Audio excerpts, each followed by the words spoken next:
Back-to-back world champion Dodger baseball on SportsNet LA is brought to you by Carl's Jr. Carl's Jr.'s new Western Bacon Chicken Sandwich with freshly hand-breaded all-white meat. Just $5.99 for a limited time. And by your Southern California Lexus dealer, who invites you to test drive a Lexus today. Shohei Ohtani has finished his warm-up tosses, ready to make his second start of the year as the Dodgers are ready to wrap up this road trip and get back to Los Angeles. And looking for one more win, looking for a perfect trip. They've won 17 of their last 18 road games back to the end of the regular season last year. What they did through the postseason, the lone loss on the road in that time, Game 1 of the World Series that they, of course, overcame by winning the next 3 here in Toronto. Finishing it off with Game 7 and then rolling in the first 2 games here this week. 14-2 on Monday, 4-1 yesterday. The lineup for the finale brought to you by your SoCal Helpful Honda dealers. Ohtani, the pitcher, leads things off, and then Kyle Tucker's in right field hitting second. Will Smith catches and bats third. At first base, Freddie Freeman. Max Muncy's at third, hitting fifth today. Teoscar Hernandez, one really good game on Monday where he drove in 4 and homered. Yesterday, though, struck out 3 times. He bats 6th in left field. Andy Pages, the top hitter in baseball through the first 2 weeks. In center field with Alex Freeland coming off a career game yesterday. And Miguel Rojas back in there as the shortstop and 9-hitter. The Blue Jays take the field behind Dylan Cease, who signed a record contract in Blue Jays history this offseason, the biggest one to an outside free agent they've ever given out. And you look at the numbers that he had last year with the Padres, you look at the numbers he's had throughout his career against the Dodgers, and it's like, man, that is a big contract. But the Blue Jays looked at the underlying numbers. They look at some of the more predictive stat categories, and they see a guy who strikes out a ton of people. He's durable, hasn't rotation of the future around. They are hoping that over the next 7 years he is worth it, but so far he's going to have to make some adjustments especially against these Dodgers. They have really hit his fastball over the course of his career. He's had success with his slider, and that's going to be the pitch the Dodgers have to lay off of. When we saw those career stats of regular season and postseason, he got roughed up in 2024 by the Dodgers in the NLDS. He gave up 8 earned runs in just 5 innings over 2 starts. That was a rough one. And so far, all his 2 games here with the Blue Jays have been a snapshot of what he's always been. First start, he struck out 12. And that was a record for a Blue Jay in his debut. His second start, though, against the White Sox, 3 runs on 5 hits, 3 walks, only lasted 4 1/3 because the pitch count was through the roof. Yeah, both starts 90 and 93 pitches, and he doesn't get through even 10 innings in 2 combined starts. So, yeah, the Dodgers, if they can be patient and build some counts, he won't be out there long. Often you get a guy with great stuff like he has because it explodes out of his hand as well as anybody's stuff does. And the idea is I can't get to 2 strikes because he's going to finish me off if I do. But if you can pull back a little bit on that with a guy that lacks command like him, it can be a quick day. Yeah, what he'll do if he gets ahead of you, he's really going to try and make you chase, and you can still build a count after an 0-1 count with him. And so that is something I would think that the Dodger hitting coaches have stressed today. Don't be anxious to put the first ball in play. Anytime we talk about great pitching matchups, somebody always says, well, the pitchers aren't going head-to-head. Except this time they are, because Ohtani leads things off for the Dodgers, hitting .375 on this road trip with 3 home runs. On a 1-0 pitch from Dylan Cease. Jumps out of the way of a fastball. It's a little inside, ball 2. He has struck out as many hitters as anybody in his career, but he also has the worst walk rate of anybody since he debuted. 30-year-old from Milton, Georgia, has one that he likes. And now ball 3. Shohei had a 4-pitch walk yesterday. Building one right here.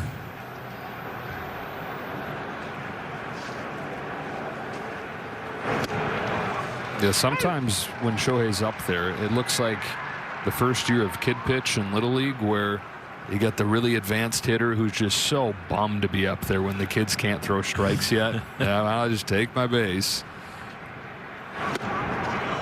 Little high, leadoff walk.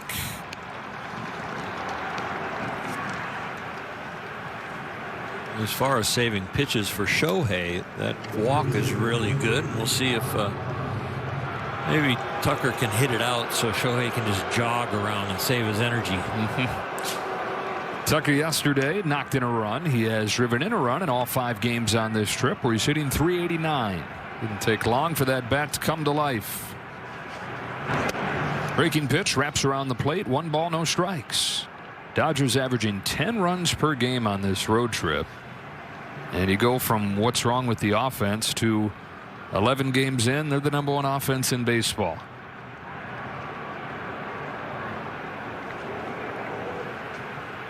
The 1-0 took off on him. Ball 2. You got the offense #1 in baseball. The pitching's been really good.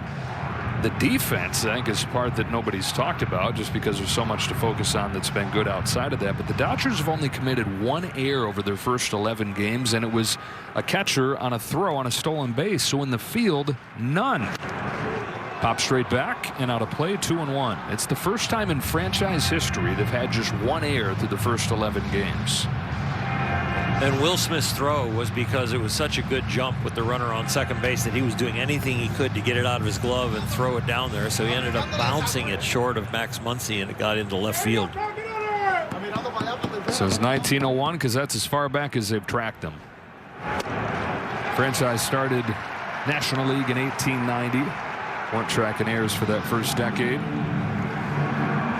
Bridegrooms are saying, well, thanks for that. 2-2 on Kyle Tucker.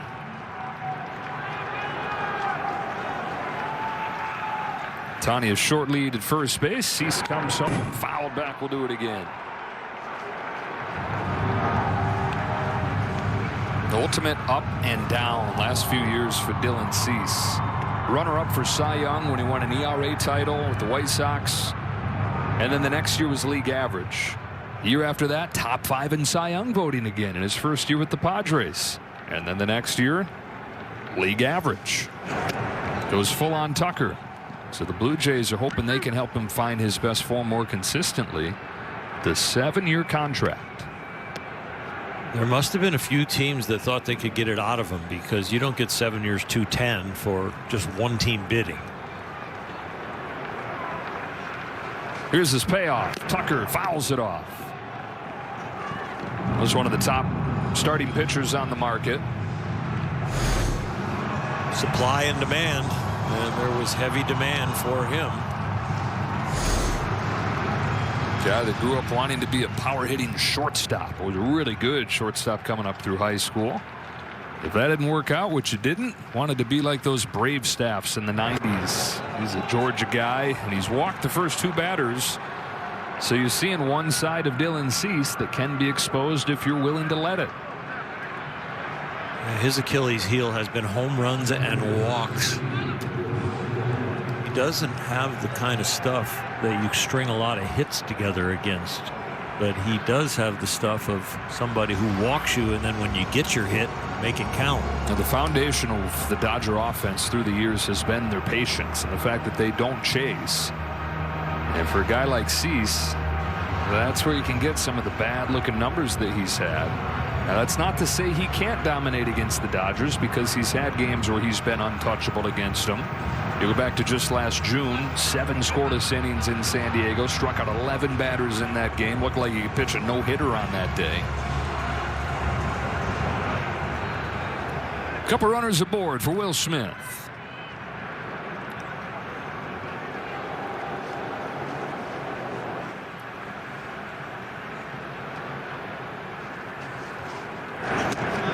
Gets strike 1 for the first time. That's 5 of 14 pitches that have been in the strike zone. His zone percentage over the course of his career is only 37%.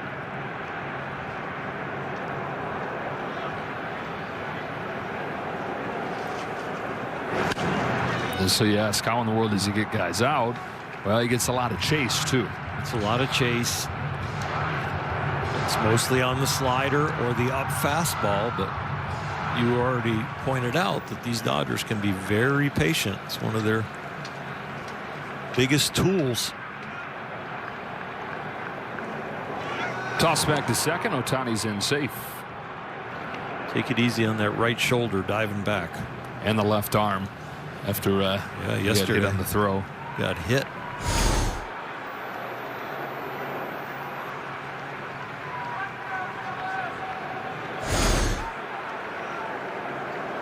The year that he wasn't pitching and stole all the bases, his leads were a lot more aggressive. You don't want to be diving back when you're pitching. 2-strike pitch to Smith. The fastball misses high. Not hard to see where Ohtani's pouring his energy and his attention and his intention. Yeah, he just kind of meanders off to the leads these days. A different looking guy than you saw 2 years ago. But also you see him on the mound and he transforms into a different version of himself.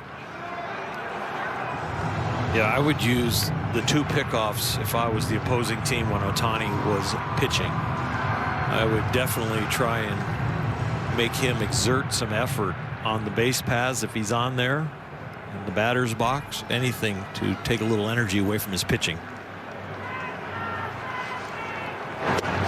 2-2 on Smith.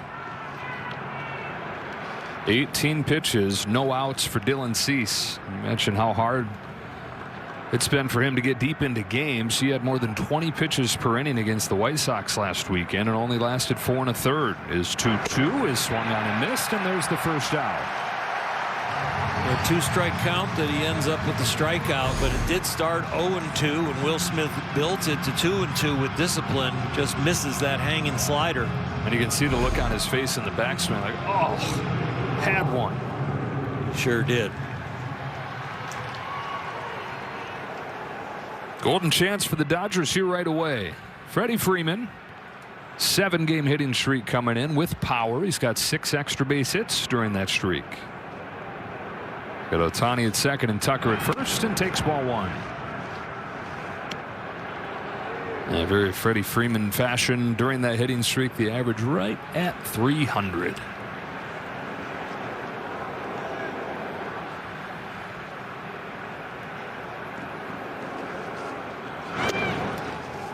Two and 0.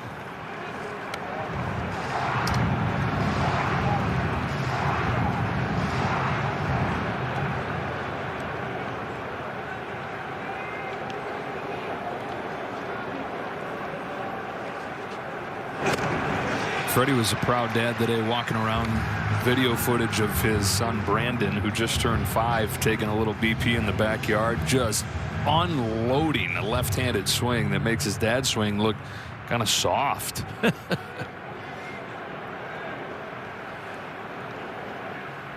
2-1 pitch to him. Line to second. That's going to be a double play that will get Dylan Cease off of the hook in this first inning. Dodgers strand a pair. Shohei Ohtani takes the mound when you come back.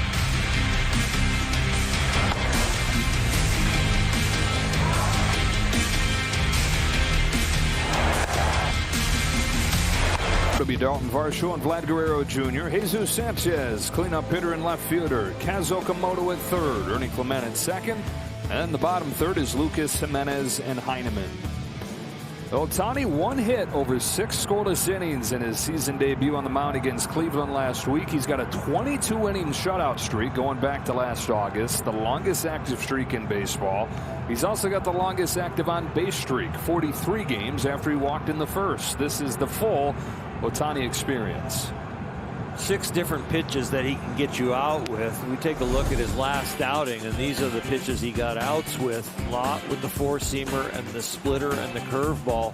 But the thing you'll notice today is it not necessarily going to be the 4-seamer or the splitter and the curveball that get him out. Any one of the pitches that he has a good feel for, he will pull the trigger on, compared to what exactly the scouting report says or what he feels he can get the hitter out with is what he goes with.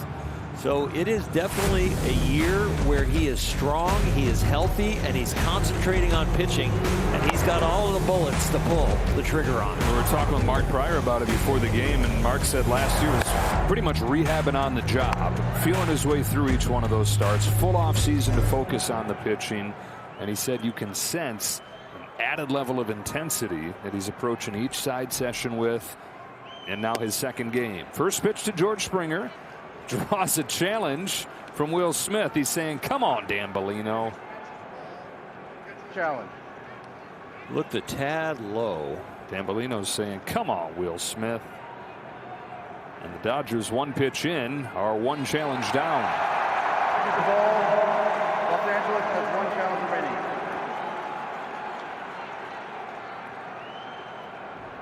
First batter that Ohtani's facing is a guy that has hit him as hard as anybody. George Springer's 9 for 17 with 2 home runs against Ohtani. Yet to really get going this year. He did knock in a run with the double yesterday, but as you can see, it has not been a repeat of last year, which was his best year. Suddenly, at the age of 35, that sinker just accelerates under the swing for strike 2. Yeah, there's a difference between pitching and exploding towards the plate, and that's the difference between Ohtani last year and this year. He was pitching, he was throwing, but now he's exploding. There's an intent and a passion about his pitches.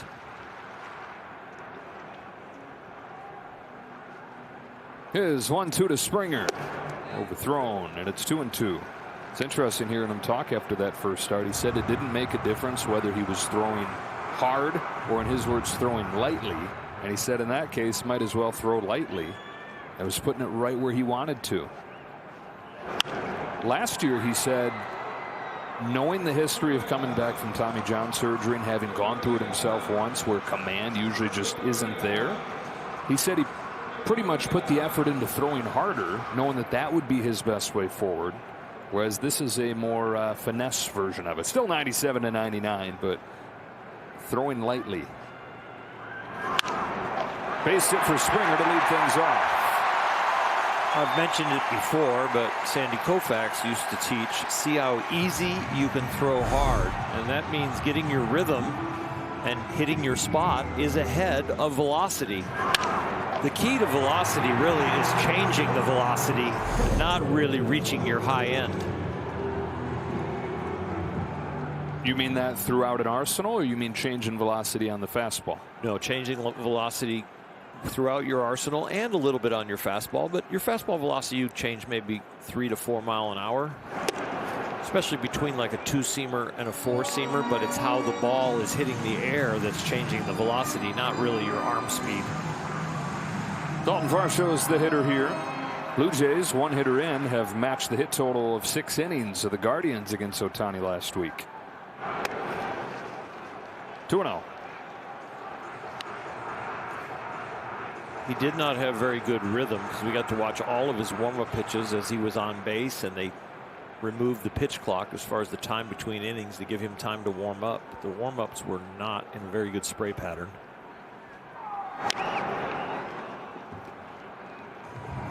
Two balls and a strike on Varsho. And as we've seen through his time with the Dodgers, he'll take whatever he can as a source of motivation. So you know that the way Game 7 went for him on the mound, providing a little bit of extra motivation here today. Just had 2 1/3 innings in that game. The home run to Bichette. People around the team said that's as tired as they've ever seen him, because the first time he ever looked human coming out of that game as a pitcher. And when he left, it was 3-0 Blue Jays on this home run.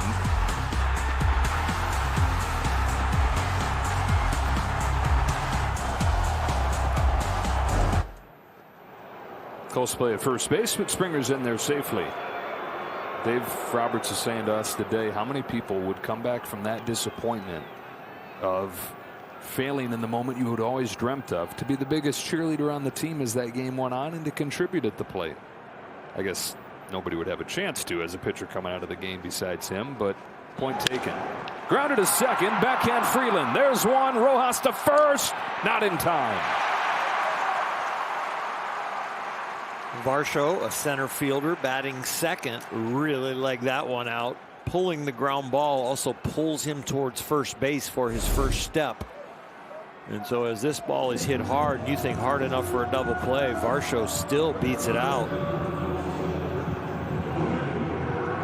Freeland and Rojas have been doing extra work together on the infield and got to team up right there. A lot of that work is Rojas helping Freeland. As Vlad Guerrero Jr. stands in, looking for his first hit of this series. Varsho was hopping around there and then threw on the brakes. Strike one.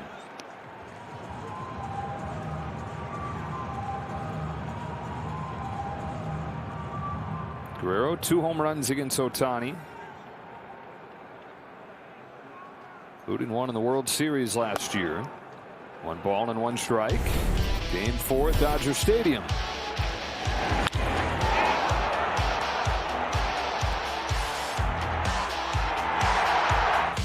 Guerrero yet to tap back into that postseason form this year. Just .237.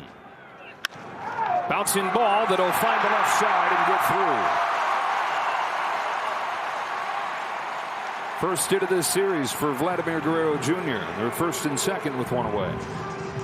2 balls into the 6th hole. 1 ball hard hit at the second baseman. The Dodgers recorded 1 out there, but the Blue Jays now first and second 1 out because of this hit. 3-hopper that has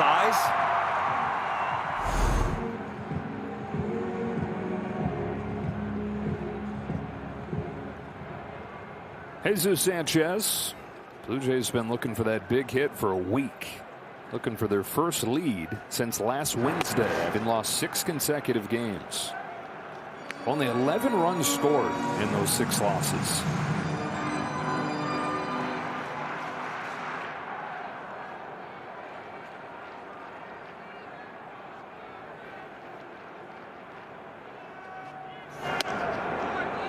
Ball 2. He's fallen behind quite a few hitters here. Still trying to find his release point and his rhythm. He's not defaulting to just 1 or 2 pitches. He's trying to throw the whole smorgasbord. Got the Sanchez shuffle right there. Got a backdoor cutter there that Will Smith was trying to frame. That's why he clanked it.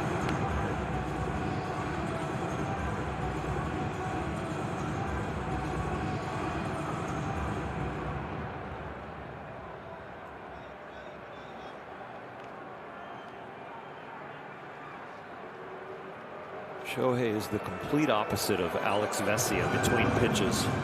He's just so pensive and calm, almost like he's in a really hot day game where the sun is beating down. He's just trying to save his energy between pitches, where Vesia is stomping around, breathing heavy. Jesus Sanchez, not an easy guy to walk. Swung at a 3-0 and popped it up. Left side for Muncy. He's got it, but the infield fly rule had that been fair. There's out number 2. They're trying any way to get their offense going, so giving the 3-0 green light right there. It'll be up to Okamoto. Oh, when Ohtani left, Okamoto graduated to top offensive player in Japan. First season in the big leagues, hitting .262 with a couple home runs, but way more strikeouts than he had in Japan. 10% strikeout rate in Japan, 40% his first couple weeks in the big leagues. Only Shohei's second first pitch strike to get ahead of him. And now 0-2. This is just the personal battle that will help you find your release point and your rhythm. 2 countrymen going at it. Could raise the passion level of the pitcher and maybe find himself. 2 on, 2 out. Here's an 0-2 pitch. Lays off the same pitch. Ohtani trying to return the favor to the Blue Jays that ceased it to the Dodgers in the top of the first. That is getting around a first and second, less than 2 out jam.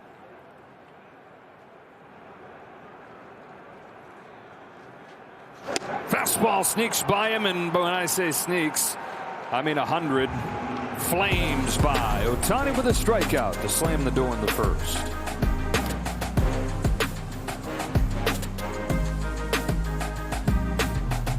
Opening week, the Dodgers wore their new gold jerseys and caps commemorating their World Series win last fall. Head to MLBshop.com to score the same ones. Max Muncy to start the second for the Dodgers. Ball 1 from Dylan Cease. Dodgers squandered a first inning chance against Cease. Back-to-back walks to start the game. Took him 19 pitches to record his first out. 4 pitches later, he was in the dugout getting a double play on a line out from Freddie Freeman. Muncy hits a high fly ball to right center field. Hit it hard, but got under it. And Nathan Lucas will make the catch for the first out.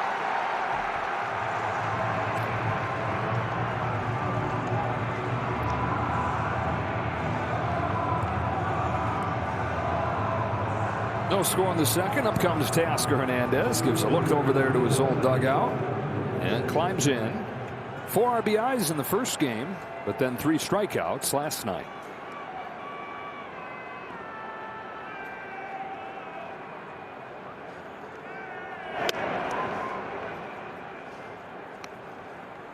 It's been odd being in this stadium with it having such a hush over it. Part of that is just it's the regular season. Part of it how bad the Blue Jays have played. When you were doing the World Series games, were they standing almost every pitch? The place was shaking. Yeah. Muncy was telling me the other day that when they would warm up 20 minutes before the game, they couldn't hear each other from 30 feet away. Wow. You get the Canadian anthem and the whole place singing. I mean, if you didn't have chills, you weren't human.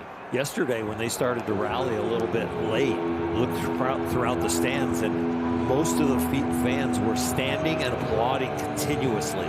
So I can't imagine what it would be like in the World Series. They're just hoping to stir some of that up again. Has not been too much of the 2025 magic for these Jays yet. Hernandez down swinging, 2 gone in the second.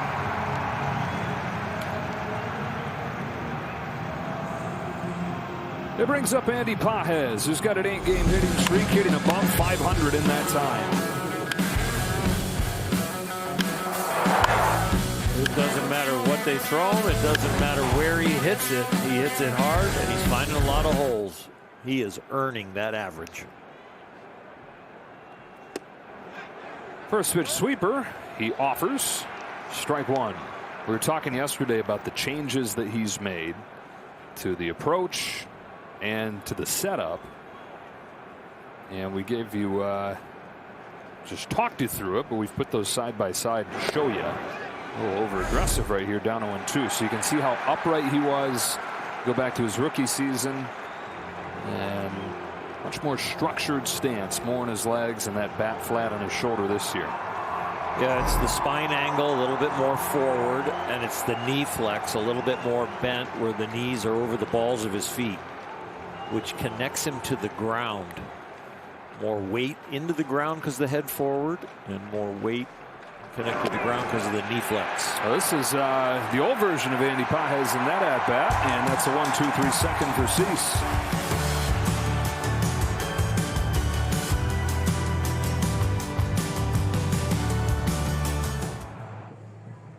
Game, you know the drill by now. You're going to get a free jumbo jack to help you get through that day without baseball tomorrow before the Dodgers get things going again Friday in LA.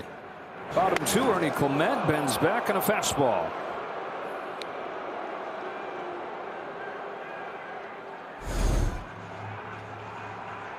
Cease in his first inning threw less than 50% strikes, posted a 0. Shohei in his first inning just barely over 50% strikes, posted a 0. Then you start him out with a little head eyeball. Yeah. A little chin cheese. Clement yesterday dropped down a bunt hit, and I think that's when you were referencing everybody kind of getting up, standing, hoping that they could get it going. That was the first glimpse of what made them last year. Those small ball plays, putting it in play, sparking rallies like that, but nothing came from it. The 6 innings from Yamamoto, the 3 scoreless innings from the bullpen to finish it off. 1 away in the second for Nathan Lucas. Lucas is 0 for 2 yesterday. He's 2 for 17 in this young season.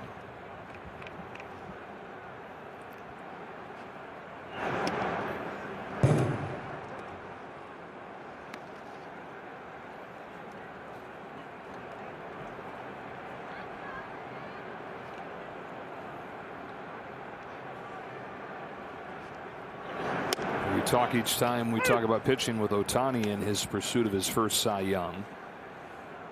You don't think he didn't see yesterday Yamamoto do what he did, and he knows that that's his top competition right there with Paul Skeens. Fouls it off Will Smith. 1 ball and 2 strikes. There's motivation from around the league. There's your own motivation, and there's motivation from your teammates, especially when you have a teammate like Yamamoto.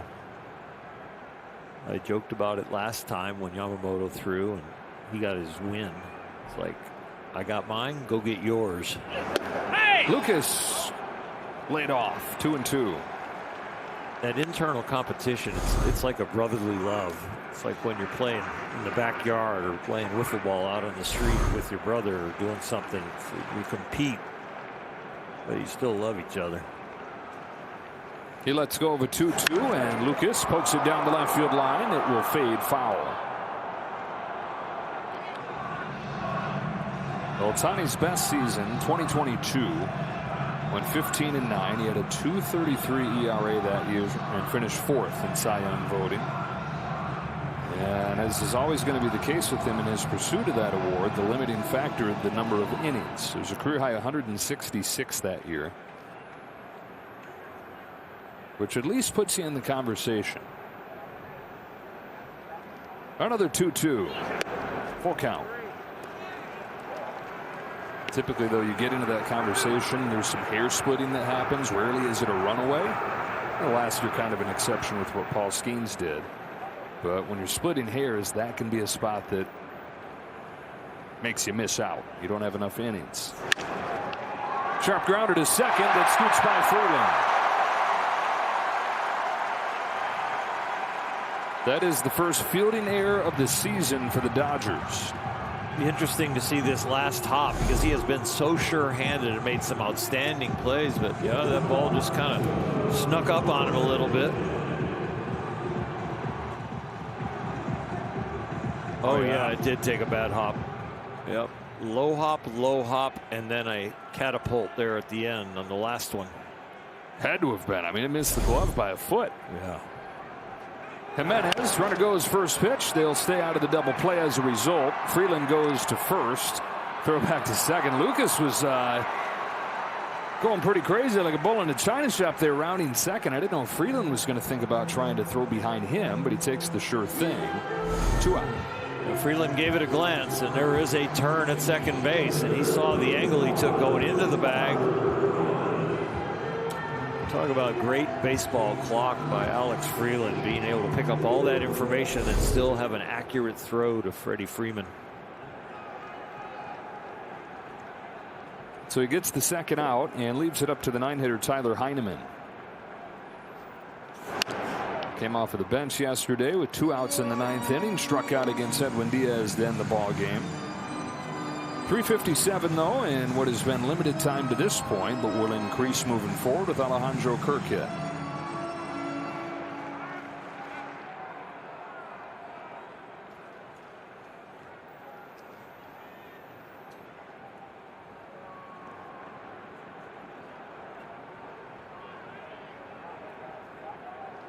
Ohtani's 0-1, breaks inside, ball 1.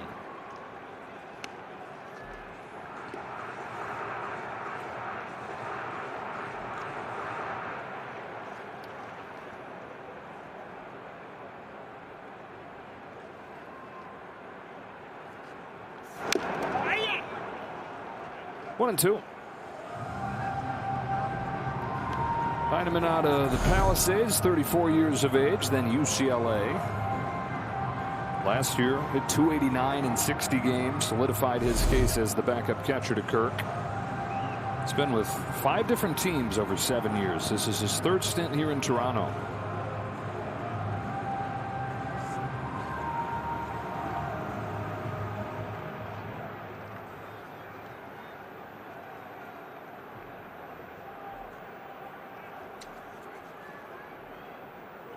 On a 1-2 from Ohtani, climbs the ladder and stays alive. And before that relative breakout season for Heineman last year, the previous 2 years, a total of 20 games in the major leagues.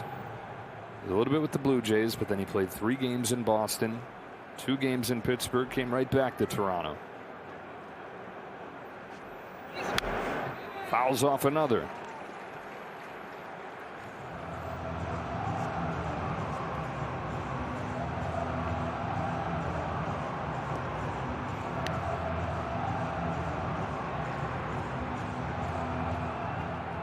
.38 pitches, and a lot of these have been very stressful. When you don't have your rhythm, not hitting your target, that means your body is getting more stress, and when you have runners in scoring position, a lot more stress.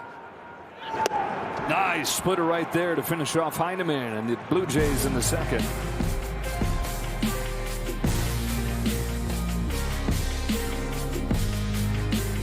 For the third in a scoreless game, Dalton Rushing had his breakout game on Monday, and then Alex Freeland yesterday. Time for DirecTV New Era. He went into the game 1 for his last 21 and was getting extra frustrated, but then 4 for 4. First 4-hit game of his career. Talking with Robert Van Scoyoc before the game, he said, I've told him you got to stay right where you are. Just trust me. The swing looks great. Stick with it. Didn't want him to lose confidence and have his spirit down. This game came at the right time. Came just in time to boost his spirits again. Leads off this third against Cease. Shows bunt. Takes a strike.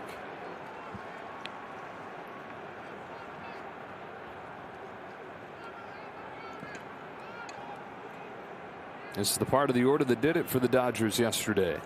Freeland and Kim scored all 4 of their runs down 8-9 in the order. It's Freeland and Rojas today, then Ohtani.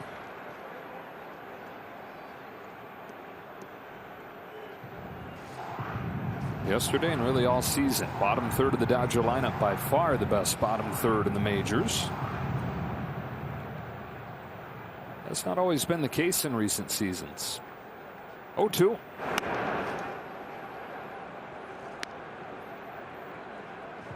It bodes well for Ohtani's statistics because he was hitting in a desert for at least half a season last year with the bottom of the order struggling. Change up to get Freeland for the first out. 4th strikeout for Cease. And up comes Miguel Rojas, who by now you've probably heard lost his father yesterday. Miguel Sr., Mickey Rojas. And Miguel went back.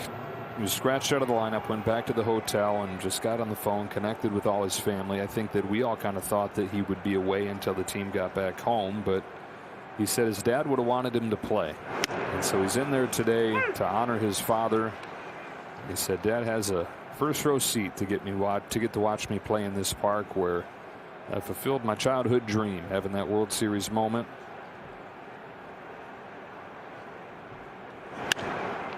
Fly to center field for Dalton Varsho. And the second out of the third. He said today would be an emotional day. It would be emotional just to honor his father and how many special moments have happened in this stadium, from winning the World Championship, from him hitting the home run, and this is him prior to the game having a moment to himself. And Mickey, his father's nickname, on his hat, and MR on most of the Dodger hats. I would think all of them. Back to the top, and Ohtani, who takes the ball.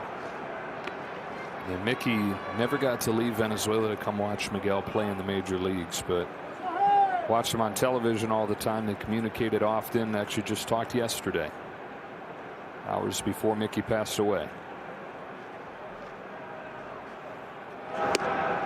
It was sudden. It wasn't expected.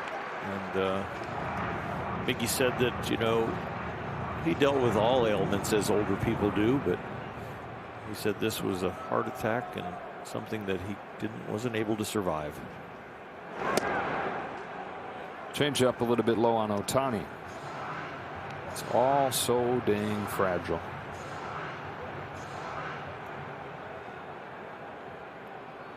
Mickey had a press conference and Kirsten was right there with him. And he held it together, but you could tell his voice was breaking.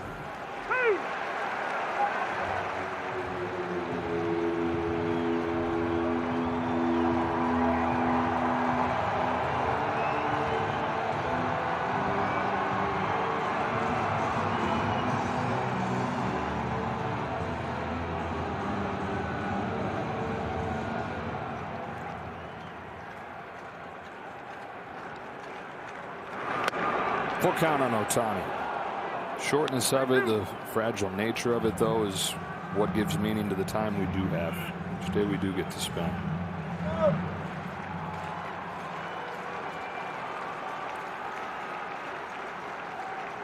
Sees his payoff. Shohei swings and misses. Strike 3. Middle of the third. No score. Back-to-back world champion Dodger baseball on SportsNet LA is brought to you by Jack in the Box. Jack's new Smash Jack Sliders Munchie Meal with a chance to win the $75,000 prize for Jack's 75th anniversary.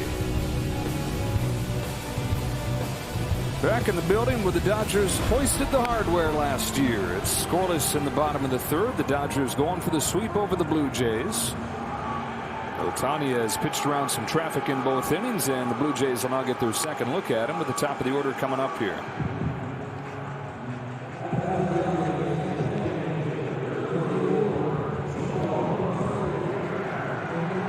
Two strikeouts, no walks. Blue Jays have 3 hits against Ohtani after he gave up just 1 hit against Cleveland last week. Shohei looking for an efficient inning. 39 pitches through 2 innings is an awful lot.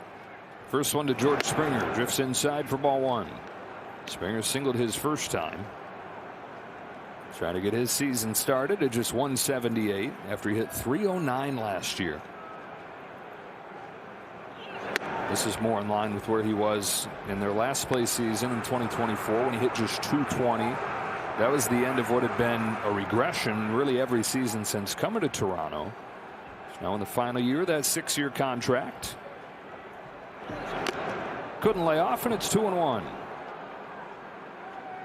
13 years overall in the major leagues for Springer.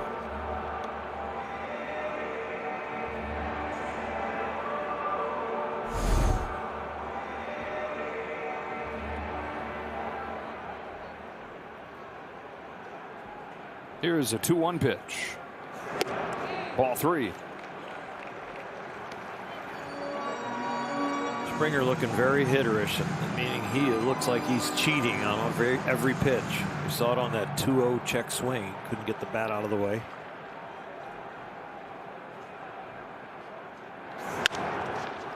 Off the end of the bat that time. Rojas there to gobble it up and throw him out. Very nice pitch right there. 3-1 hitters count, but make a pitcher's pitch and get the ground ball.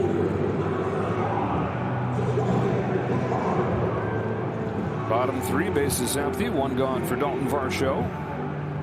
With a ground out in the first inning, has dropped his average down to 167. So you got Springer 159, Varsho 167. Vlad Jr. came in 237. All the big hitters at the top yet to really hit their stride, and then the injuries they're dealing with. Put it all together, and it's been this nightmarish start. 1-0 pitch. Splitter for a strike. His splitter so far is looking like a 2-seamer, where it just kind of have that tailing action, not really going straight down. And the fastball, he's done that a lot, right? Missed glove side. Yep. So the spray pattern for me tells me there's a little bit too much rotation with the shoulders and the upper body in the delivery.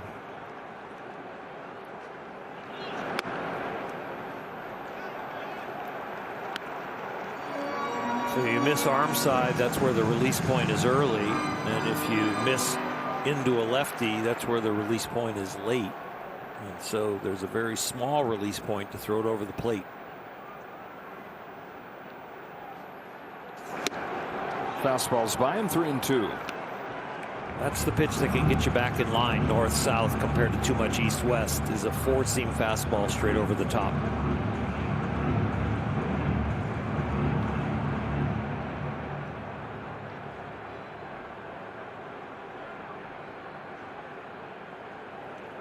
Here's his payoff pitch to Varsho. Another fastball, and it almost did get him. Smith couldn't quite hang on to it. Shohei will tie his shoe, get a new baseball, and throw another 3-2 pitch.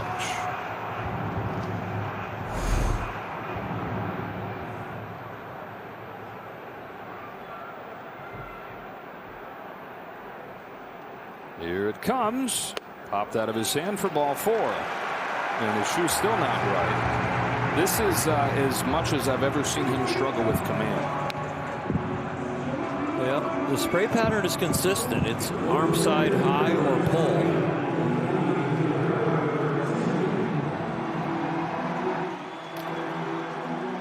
And it's first time that it's shown up in a walk. It just has not been able to seemingly put where he wants much of anything. Still, though, no damage done. Runner at first, one away. Varsho's got good speed over there. And Vlad Jr. coming up. Will needed a little maintenance on something. A single in the first inning was Guerrero's first hit of this series.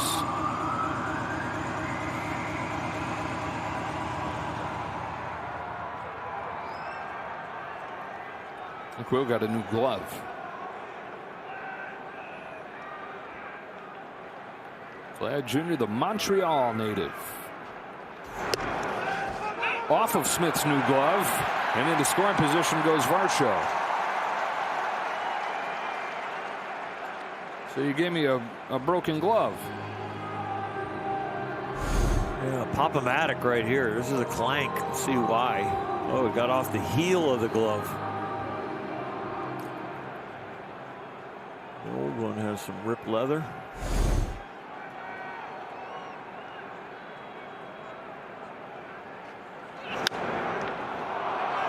Into shallow center field for Rojas, and they get Guerrero.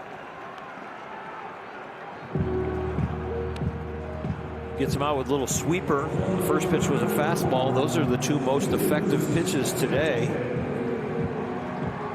20 for 29 with those two as far as strike throwing ability. It's the rest, especially the splitter, that has abandoned him so far, and the curveball.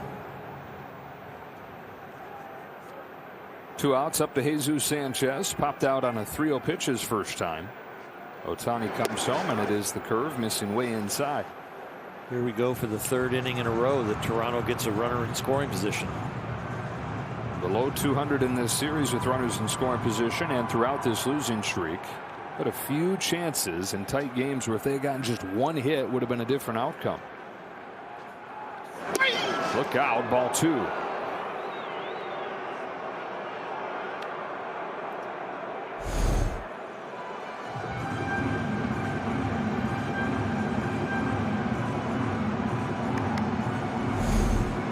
Cease was effectively wild early. He's really settled in, and Shohei has been effectively wild the whole game.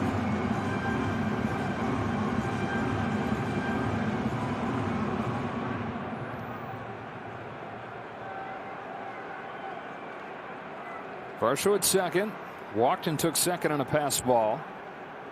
Ohtani's 2-0 is right down the pipe. Strike 1.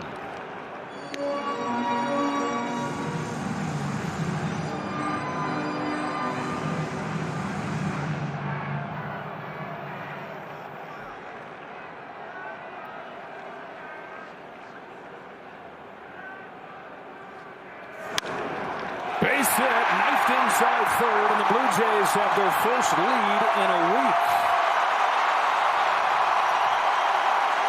Taking advantage of the Dodgers' sloppiness in this inning, the walk and the pass ball set the table for this RBI double. It's a ball down below the knees, but he goes down and slaps at it and finds a hole down the left field line. Two-seamer or four-seam fastball down, just slashes it down there past Muncy. He's kind of been backed into throwing the fastball or the sweeper because the split and the curveball are not working so far.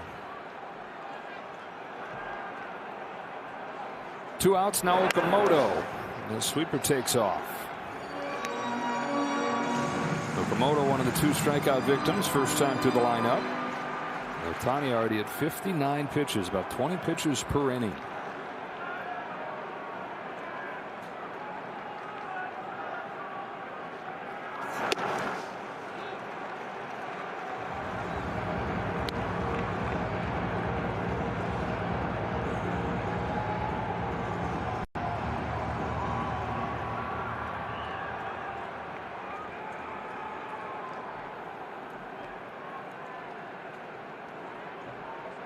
Here it comes.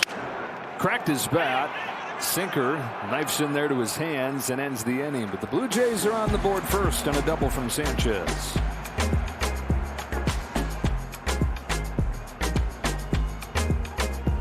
Receive a Jackie Robinson jersey in commemoration of the first Dodger championship in 1955.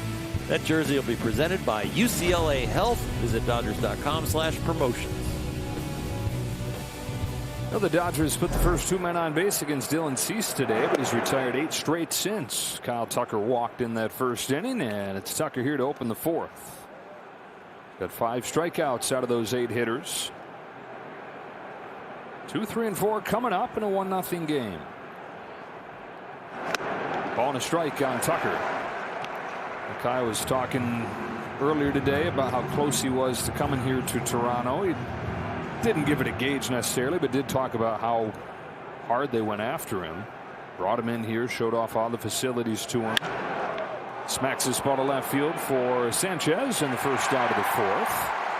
Ernie Clement flew down to Florida to take him out for a round of golf. Try and not necessarily make a last push, but just to be there to answer any questions he may have. Had old teammates, George Springer, Miles Straw, guys he played with in Houston, telling him that he'd love it here, trying to get him to come here. And ultimately, Toronto offered him a contract twice as long as anybody else, just half as much per year as he wound up getting from the Dodgers. 1 out in the 4th inning for Will Smith.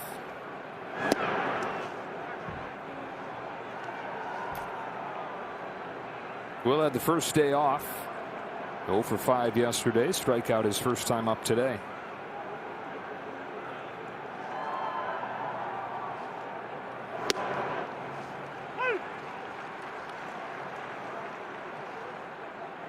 He started out those first 2 batters walking them. Since then, 9 up, 9 down. You see that 23 pitch first inning, 13 pitches the first 2 hitters. We're seeing a different version of him today, and really so far this year. When he was in San Diego and when he was with the White Sox, it was like 85% fastball slider. So you could eliminate one of the 2. We're seeing a big uptick in everything else. The sinker, the curve, the change. Fastball and slider still his primary pitches, but not as simple as, hey, I'm going to get one of those 2 things. It's nice to have those other pitches in your pocket, but it is good to have 2 foundational pitches where you get your rhythm and you know you can get a strike. Soft bouncing ball left side. Okamoto will have to hurry. Running throw, not in time. And the first hit for the Dodgers is an infield hit from Will Smith, who will head to second, and the tying run is in scoring position.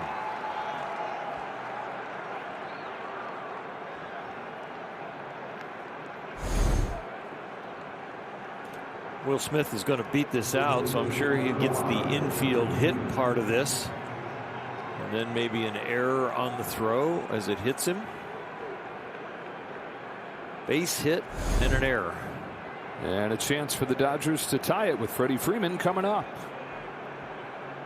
Clubbed the line drive his first time, but right at Clement into a double play to finish off a first inning scoring chance. Up the middle, base hit center field. Here comes Will Smith. Varsho was playing deep and his arm is not good. The Dodgers have tied it. Will Smith knocks in Will Smith 1-1. Freddie Freeman knocks in Will Smith 1-1. Dodgers have built some counts and some pitch counts, but that was early on. Now Freddie just attacking the first firm and straight thing he sees, right back up the middle, and hits it hard enough to have a 2-hopper and get himself an RBI. Will Smith hustling to second base as the ball got away, thrown to first after it hit him, and now scoring. And it is another error on the Blue Jays that leads to a run. 10th error over the first 12 games. That's 4th most in the majors. Now it's Muncy who took ball 1. High strike, 1-1. Dodgers didn't have a hit coming into this inning. Back-to-back hits. And we are tied up. Blue Jays' first lead since they were up 1-0 in the first inning against the White Sox last Wednesday. Very short-lived.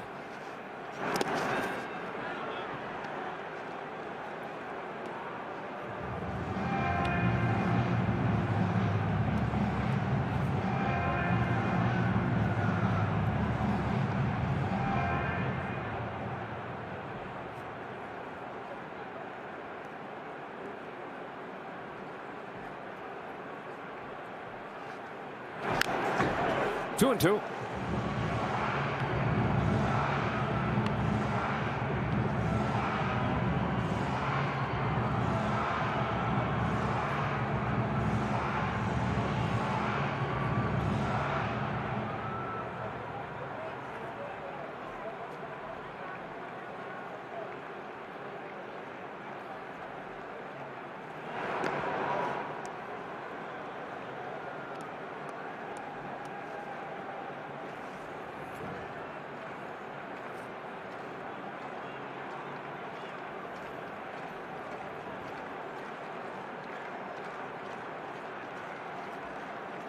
The 2-2 from Cease. Muncy turns on it, drives it down the line. If it's fair, it's gone.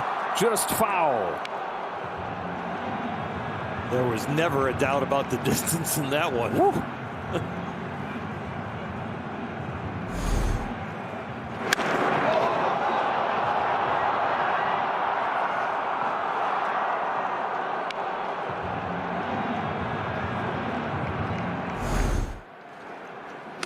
And now down on a fastball.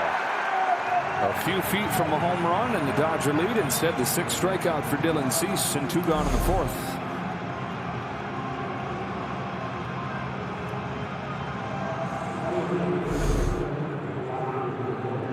Freeman at first. Here's Teoscar Hernandez.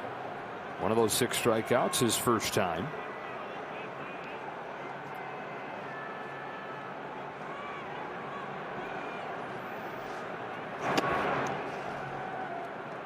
They checked on Freddie once, but with 2 out and Teo up, Freddie might use some intelligence and try and pick a pitch to steal second. Not because of his speed, but because of his understanding of the game.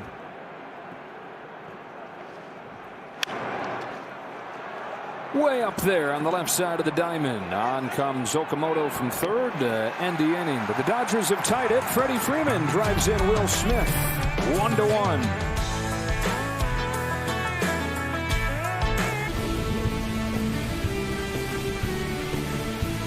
Back-to-back world champion Dodger baseball on SportsNet LA is brought to you by Morongo Casino Resort and Spa. Less than 90 minutes from wherever you are. Good times. Back here in Toronto, tied at 1. The Blue Jays have snapped Ohtani's 25-inning scoreless streak. He pours in strike 1 on Ernie Clement. 6, 7, and 8 coming up here. They've done it off a fastball that is higher velocity than his first start. It's up almost 2-mile-an-hour difference on the average today. Right around 98. Almost 99. First start was right around 97. Better velocity, but command has not been as good. Yep. Which is a trade-off that they'll usually make. Pop up, shallow right. And Freeman instead of Freeman. Usually make not because you want to make that trade-off, but you're going to have to in most cases.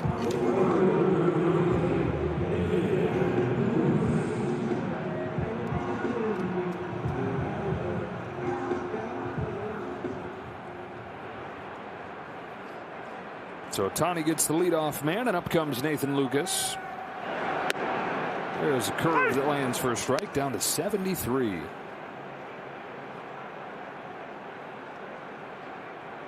There's a 27-mile-per-hour speed separation from his fastest to that one there. Splitter again fading away.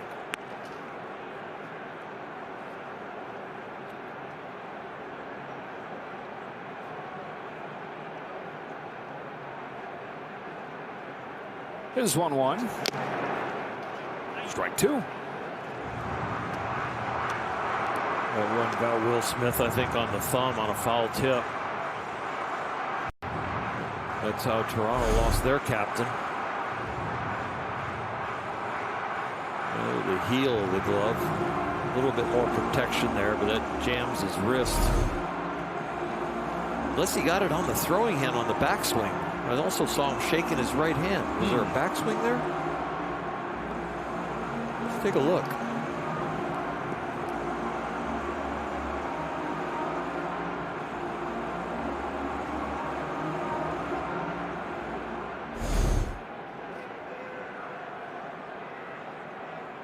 Nope, it was the foul tip.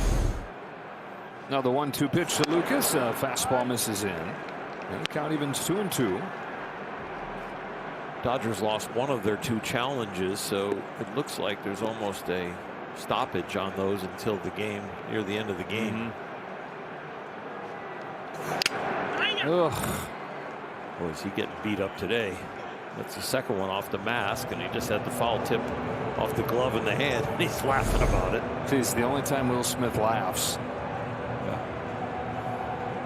Needs to go to his best non-contact sport, which is golf.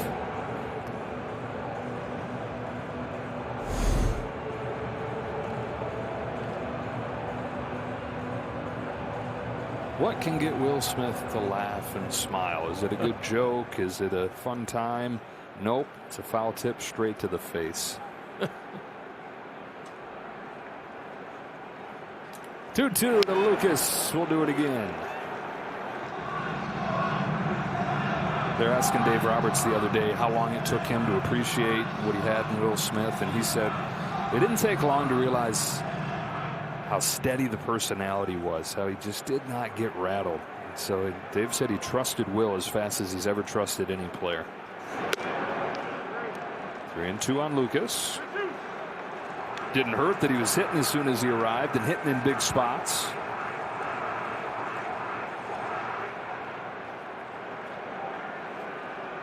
He'll catch this 8th pitch from Ohtani to Lucas. There'll be a 9th.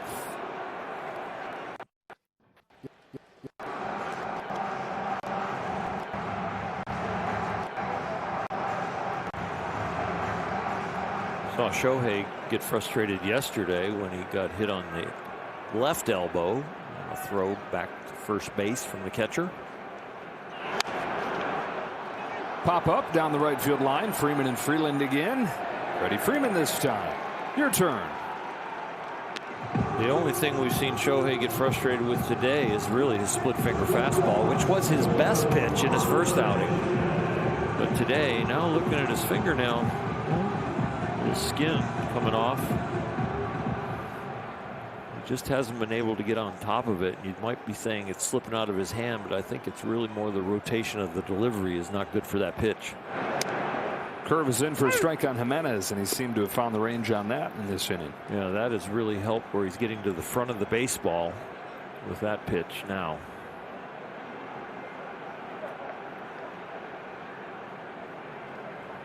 Now an 0-1. Splitter got a foul tip, strike 2. It's not the movement he's looking for. Even though he gets a strike, you're evaluating your execution, and he still would put that on a low scale.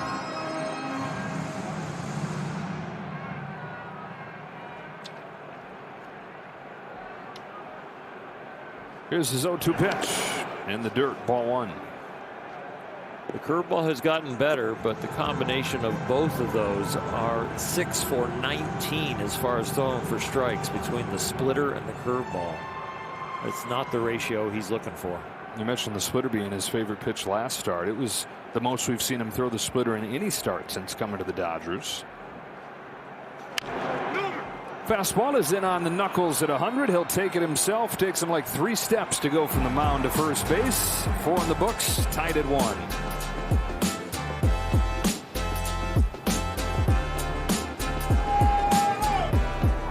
Your baseball on SportsNet LA is brought to you by your Toyota dealers. We make it easy.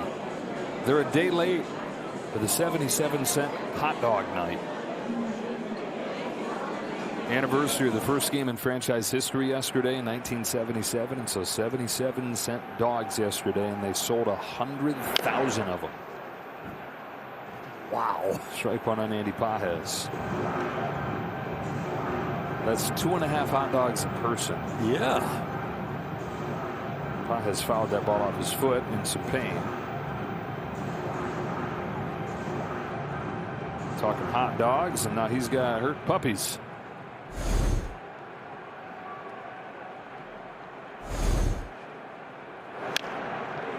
Almost did it again. Yep.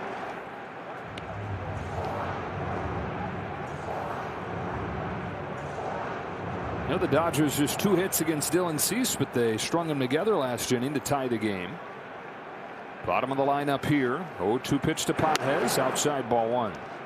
Pages, his first time up, looked like the old Andy Pages, flailing at pitches that weren't close and struck out.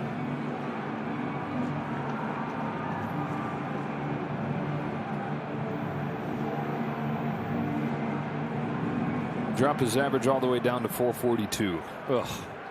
Slumping. 2-2. Still in some pain. He's gritting his teeth there.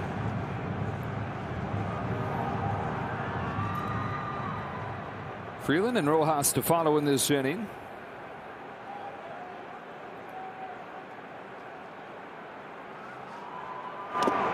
He's worked the count full.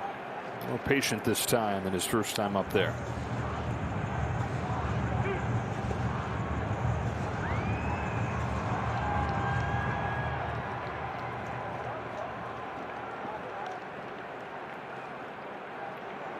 Pages leading off the 5th.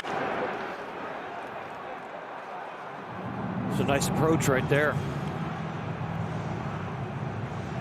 It's a 3-2 breaking ball and stays on it. Good pitch, good approach. Had it timed up right. Another 3-2. This time a fastball, and it's by him for strike 3. 7 strikeout for Dylan Cease. That was an excellent fastball. That ball looks like it is up and down the middle, and the tailing action takes it right in and jams him.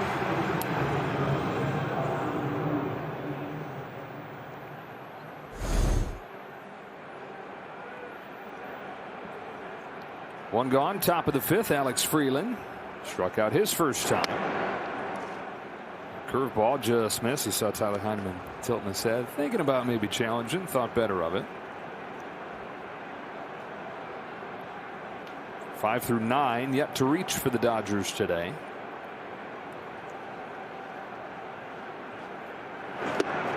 Couldn't lay off. Strike 1.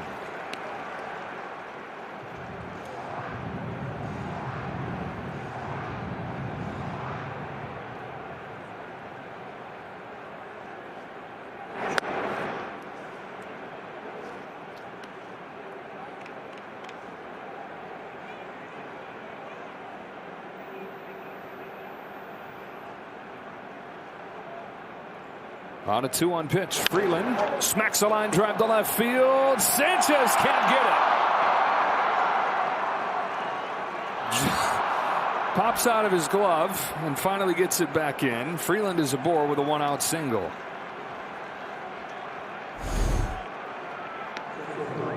Gives it an effort.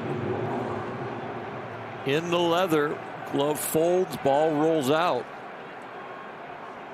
He would say that I should have had that. I should have been able to figure out a way to keep it in my glove. Go ahead, run is aboard. Miguel Rojas coming up. And we check in with Kirsten. Thanks, Joe. Well, while Miguel Rojas is playing with a heavy heart today, he's also playing here in Rogers Center with a lot of amazing memories. Of course, we've talked so much about that Game 7, game-tying home run to force extra. So if you look at his cleats, he actually had these shoes designed just for this game. He worked with an artist out of San Diego named Born to Create. He just wanted to continue to commemorate the memories of being here, being back-to-back champions, and he especially wanted to wear them in a place where, of course, he made some history and made it all happen, guys. Had 1 home run, Kirsten, over the previous 3 months before that 9th inning at bat. Hadn't hit a home run against a right-hander all year. Hadn't had a hit in a month. When Dave Roberts decided to play him, thought it was a double. Knew that he hit it hard, but thought it was off of the wall. He said, I got to get to second here. Did the go-ahead run in scoring position for Ohtani, and then it kept on flying. Got out by a safe distance. Joy and relief and thoughts of all his loved ones as he rounded the bases. Said a feeling that he's only had a couple other times in his life. He had it when he won a championship in Venezuela, where it is just such heightened emotion, those Venezuelan winter leagues, and he had it his first hit in the big leagues. Joy, relief, thoughts of everybody that helped him get there.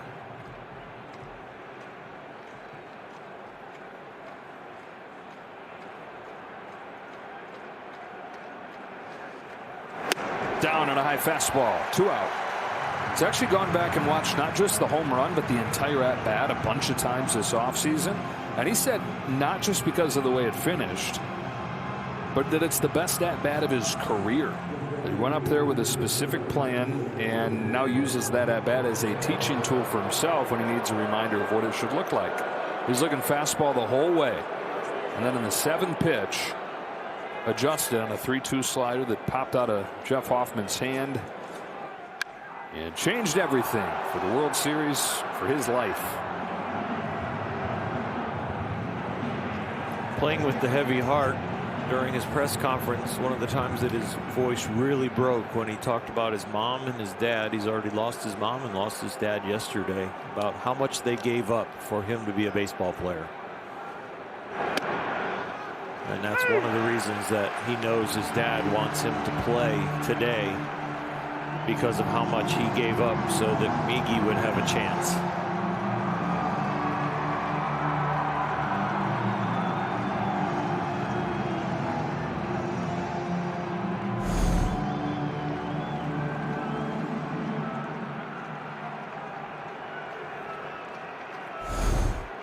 Freeland at first, 2 out, and an 0-2 pitch to Shohei Ohtani. Got him. Been a painful couple days for Ohtani. He's at first base. Into scoring position goes Freeland, and Tucker's got a chance to put the Dodgers ahead. Yeah, and Ohtani's first at bat where he walked, he had one down by his puppies and got out of the way, but this one not quite quick enough to get out of the way of this one. So that's a hit batter to go along with the 2 walks from Cease, but he's been able to bully his way around it for the most part with his 8 strikeouts, over 4 2/3, and it will be up to Kyle Tucker here in the 5th inning. Tucker hitting close to 400 on the trip, has knocked in a run in every game on the trip coming in today. Dodgers looking for their first 6-0 road trip in 7 years.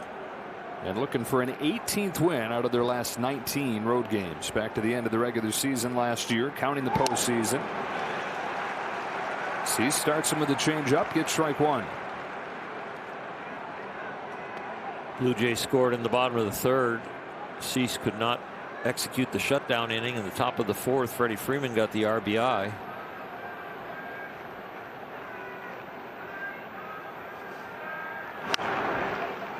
Dodgers have been 4-2 this year when the opposing team scores first. That is the best in the major leagues. They've got a chance to make that 5-2 since Toronto scored first today.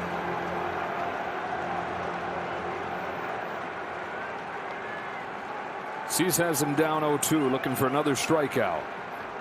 Here he comes. Tucker lays off. More strikeouts than we're used to seeing from Kyle Tucker on the opening homestand, but then he had gotten rid of those in Washington before 3 of them yesterday. Scott Freeland is second, and Ohtani at first as he waits on this 1-2. Kyle Tucker grounds one up the middle. Jimenez perfectly positioned. Ends the top of the 5th. Halfway home in Toronto, tied at 1.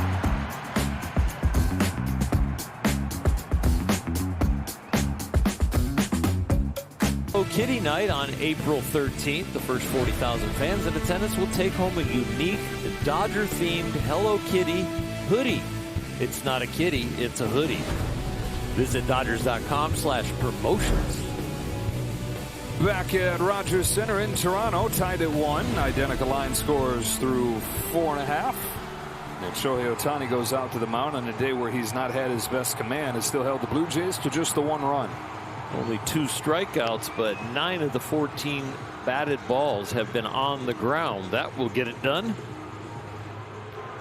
9-1 and 2 are due up for the Jays here in the 5th. Toronto trying to end a 6-game losing streak. The Dodgers trying to make it a 6-0 road trip. Headed back home for the Texas Rangers, the New York Mets, and a homestand that'll begin on Friday. Mark Pryor to the bullpen phone. Tyler Heineman heads up there to lead off. Ohtani only has 2 strikeouts in this game. One of them was against Heineman back in the second.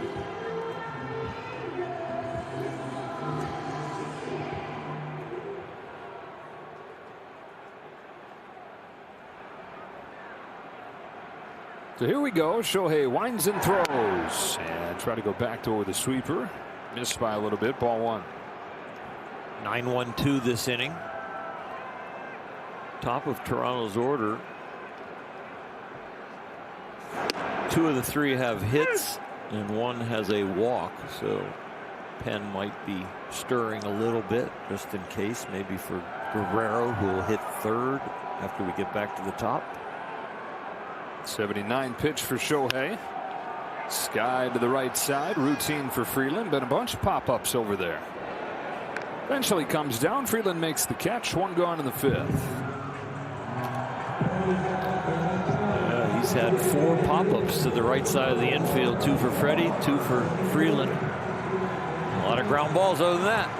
Including 1, really 2, from George Springer. One of them found a hole for a leadoff hit in the 1st inning. One of them was just straight away short. Faces him here with the bases empty and 1 gone in the 5th. Inside with a sinker.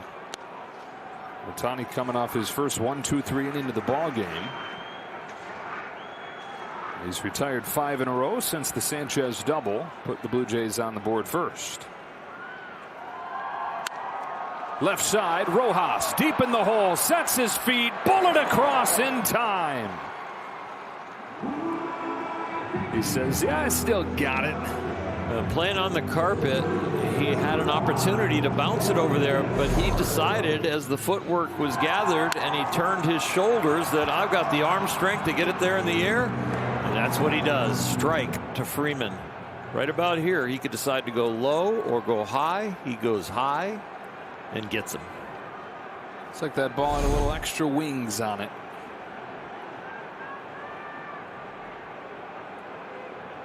Two outs for Varsho. Grounder along first. It's a fair ball. Freddie Freeman feeds Ohtani, and a 6-pitch 5th inning for Shohei. There's that quick inning he's been looking for.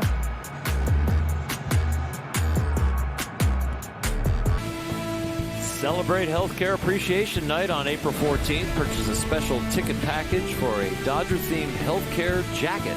Visit Dodgers.com/promotions. Well, Dylan Cease had a long first inning, but here he is pitching into the 6th. They'd be able to say the same thing about Shohei Ohtani after his quick 5th inning. Will Smith leads off, takes ball 1 from Cease. Yeah, we saw Mark Pryor go to the bullpen phone, but nobody in the bullpen got up. He was probably warning a couple of guys, if the inning gets out of hand, it's going to be you or you. But all they did was stir a little bit. Nobody picked up a ball. There's a conference going on for sure. Everybody involved there. You got both pitching coaches, the bench coach Danny Lehman, Brent Walker, Bob Guerin. Everybody but the hitting coaches over there. 2-0 to Will Smith. Little high, ball 3. Smith scored the Dodgers' lone run in the 4th inning. Had an infield hit, took second on a throwing error, and scored right after that when Freddie Freeman singled.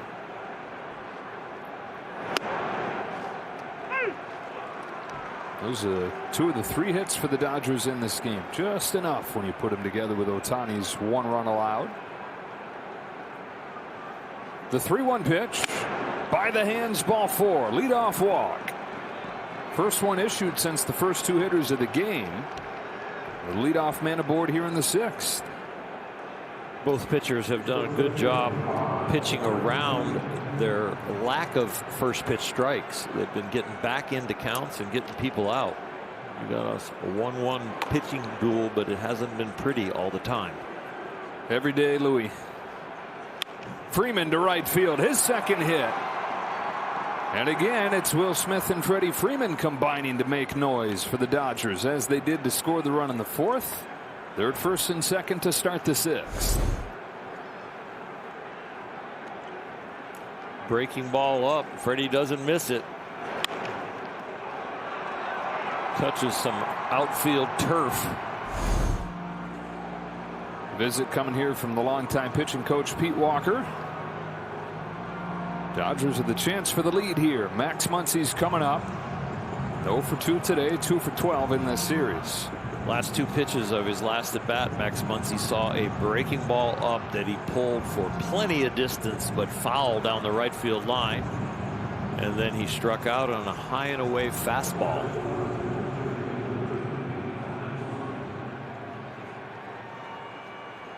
Saying yesterday, Max hasn't quite felt right mechanically. Feels like he's close to figuring it out. The home run had to, or that near home run had to have him feeling like he's right there.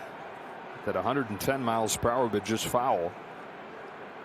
And now he's got Will Smith at second, Freddie Freeman at first. And the first pitch from Dylan Cease, spiked in there, stopped by Heineman somehow.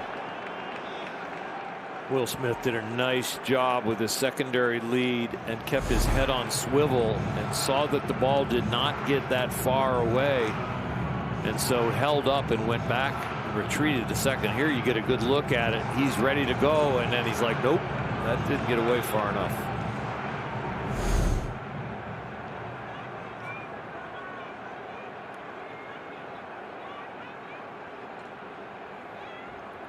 One ball, no strikes. Muncy takes it in the dirt again. Ball 2. This is what he brings you even when he's not right mechanically. Really, is it going to be an easy out? Well, we're in a fastball count, but he has struck out 8 guys today, and 5 have been on fastballs. We'll see if he relies on it here. This is a very game-changing pitch, possibly. It's a 2-0 from Cease. It was a fastball. 2-1.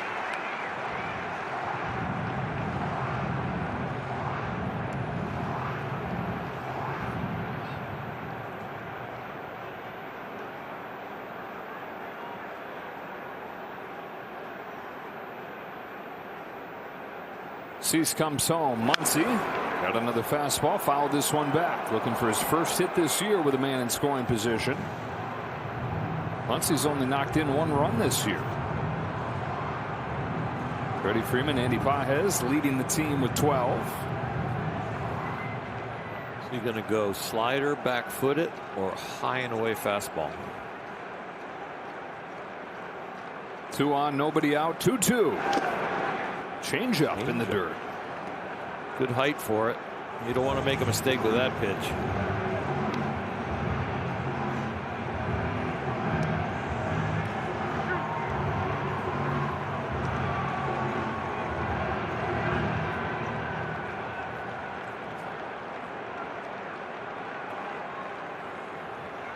Here's a 3-2. Ball 4, bases loaded. Second walk of the inning. Dodgers patient again here against Cease. And they're loaded up for Teoscar Hernandez. He's going to face Louis Varland. John Schneider coming out to make the change. Max Muncy took ball 4 on the same pitch he struck out in the at-bat before. And that's real good patience for a guy who's only driven in 1 run this year. So Dylan Cease leaves, and the line is good at this point, but it hangs in the balance as Varland comes into a bases loaded, nobody out situation.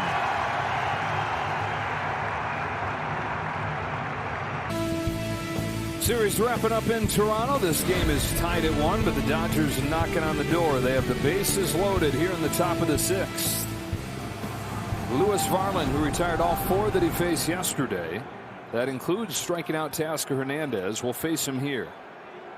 Hernandez 5 grand slams in his career. 2 of those since coming to the Dodgers. Even all the time he spent here in Toronto, does not have a grand slam in this park.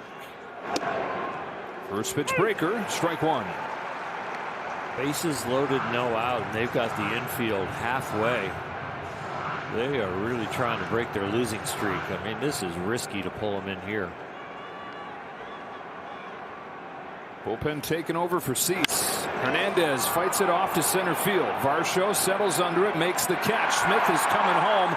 Throw goes to third. Dodgers take the lead. Sac fly Teoscar Hernandez, and it's 2-1 LA. Varsho strategically throwing that ball to third because of his arm strength. Trying to make sure one more productive out doesn't score another run for the Dodgers. Keeping Freeman going to third. No chance of getting Will Smith tagging from third. Arm used to be pretty good for Dalton Varsho, but he had shoulder surgery a little more than a year ago and has not recovered to the point where he's a threat out there with his arm. So they get the first man in. First and second for Pages. Very high. Ball one. Pages has struck out both times in this game. Still trying to extend his 8-game hitting streak. Now would be a good time for that. Freeman at second and Muncy at first. He's ahead 2-0. Give it that nod of a hitter who seems to be comfortable.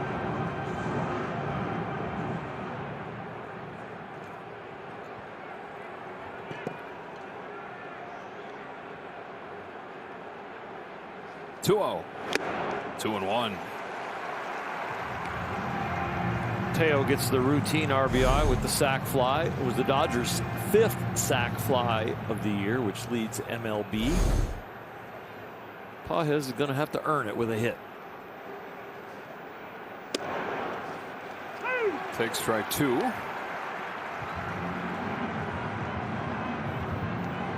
There's nobody warming down in the Dodger bullpen. It's going to be Ohtani for the bottom of the 6th. Guerrero, Sanchez, Okamoto due up. On a 2-2 from Varland, Pages takes in the dirt, ball 3. Heineman's made a couple nice picks.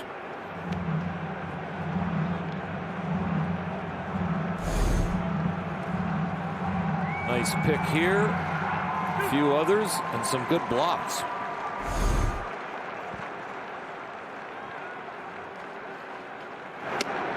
Got him. Third strikeout for Pages. Definitely blinks through this fastball, expecting it to be a breaking ball. Was not anticipating the heater.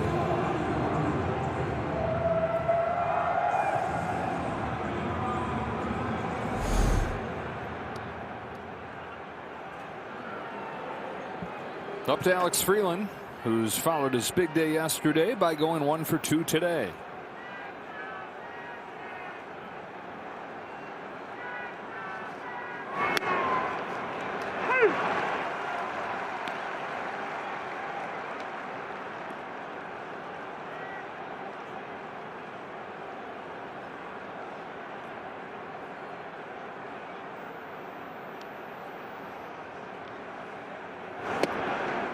One and one.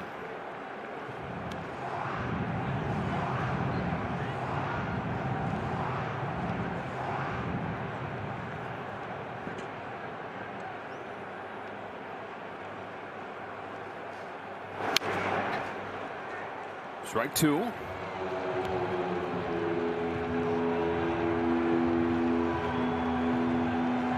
Walk, single walk to chase Dylan Cease from this game. Lewis Varland comes in. Sacrifice fly from Teoscar Hernandez. He struck out Pages, and now he's ahead of Alex Freeland 1 and 2. As Song Kim has a bat and is ready to hit.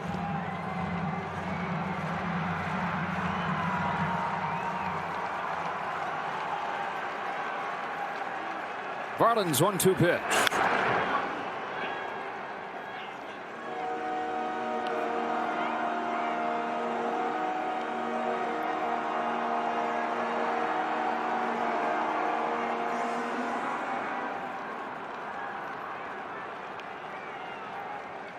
Try it again. Freeland bounces one to short for Jimenez.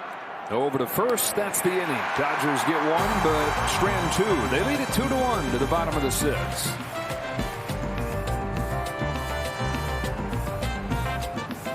Southern California Nissan dealers, and it puts the spotlight on Shohei Ohtani. Now 2 starts this season. He's given up just 1 run. It was unearned over 11 innings. Pitches into the 6th year with a 2-1 lead. Vladimir Guerrero Jr. to lead things off. Fastball for a strike. Down to 95. He was late getting to the mound. Only a minute 15 to warm up. And to left center field, a base hit for Guerrero. Thinking 2 out of the box, and it scoots right between Hernandez and Pages.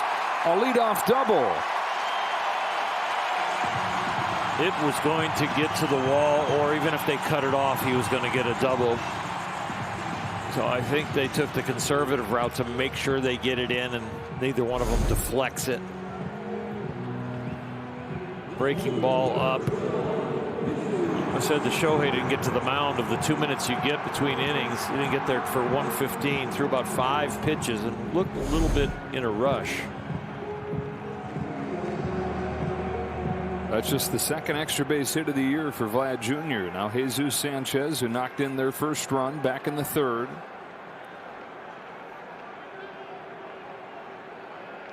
Ohtani comes home. Sanchez yanks it down the line, foul. Sanchez starting to bat early, wants to hit the ball to the right side to move Guerrero up. Almost got 2 for the price of 1. If he hits that one fair, he hits to the right side, and he would have got a hit.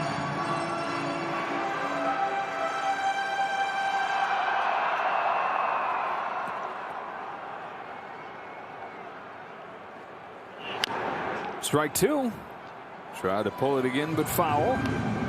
Well, if he pulls the fastball foul, he's going to pull the off-speed pitch foul, and that's the only thing you want him to do to the right side. You want him to make sure he pulls it foul, because anything to the right side moves him up.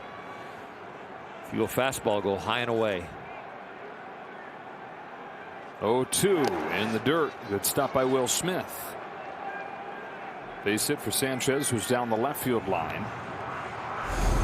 That was a low fastball that he just slapped that way by Muncy.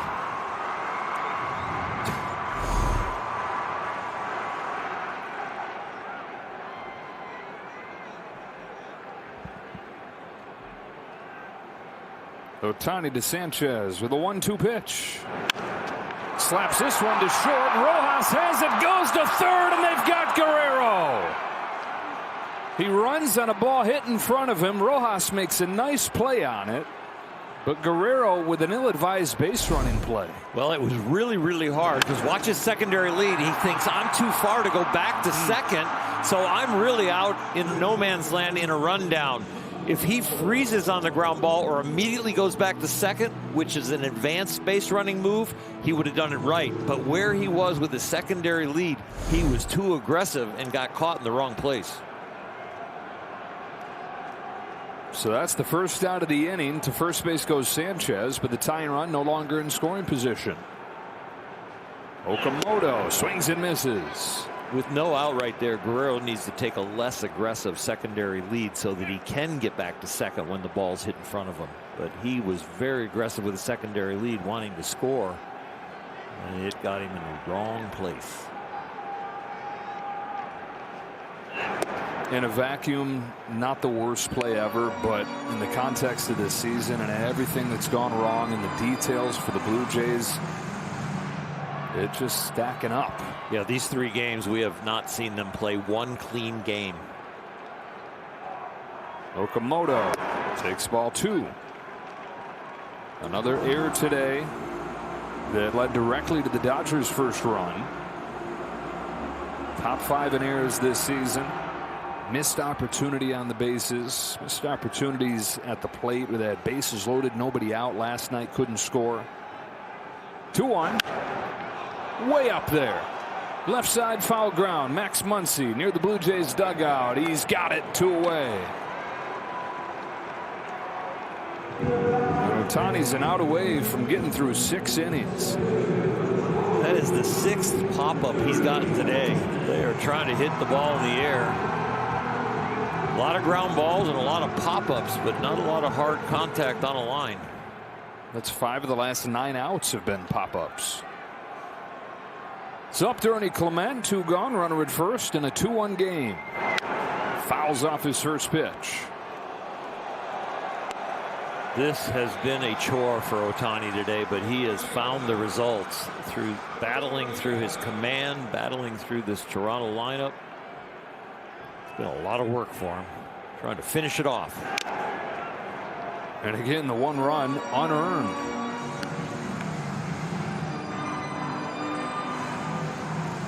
This is where you empty the tank. You know it's your last hitter or your last inning.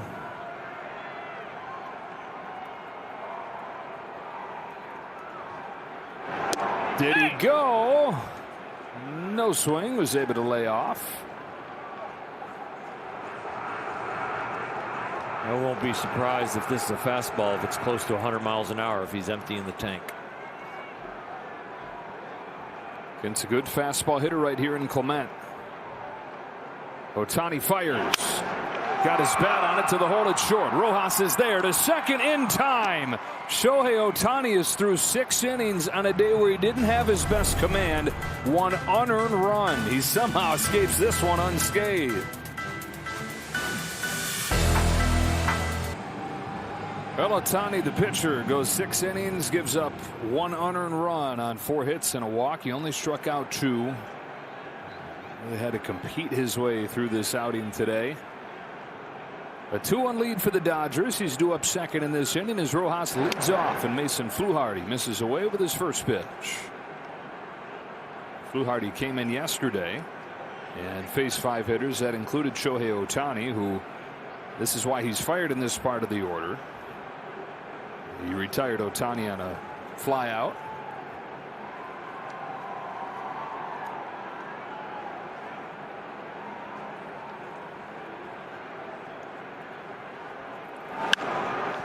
Pop up down the line, fading towards the seats. Out of play, 1-1. And Miguel Rojas, a game-tying home run in the 9th inning last year. There have been 2 home runs in the 9th inning of Game 7 of the World Series to either tie or put a team ahead. Both totally unlikely sources. Rojas, and the other one is Bill Mazeroski with his walk-off in 1960. You think about Mazeroski, you think about that home run. And so, without doing more of a deep dive into it, it's like, yeah, big slugger Mazeroski. No, both those guys light hitting second baseman. Rojas was the 9 hitter, of course. Mazeroski that day was hitting 8th. Not just light hitting, but uncanny when you look at how close their career numbers are. The guys that share that 9th inning World Series glory. Mazeroski career average 260. Rojas career average 260. Mazeroski career slugging 367. Rojas career slugging 363. Count goes full on Rojas. Mazeroski in the Hall of Fame because he's an 8-time Gold Glover mostly, and then that home run. But he was a well below average hitter throughout his career. Remembered in the same way Rojas will be for the biggest swing in the biggest moment.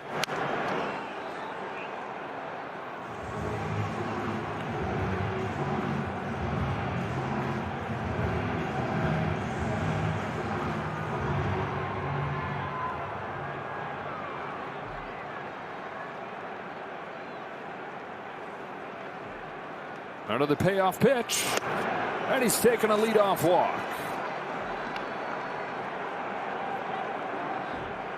This generation of Dodgers, they're going to have a lot of guys to remember with great home runs. You know, my generation, you just think of Gibby. But you got Freddie's home run, you got Max's home run, you got Will's home run, you got Miggy's home run. You got Freddie's other home run. They get a lot of bobbleheads. Yeah, a lot of good material for the promo department. Bouncing ball towards the middle. Jimenez has only 1 play. It's at first base. Into scoring position goes Rojas.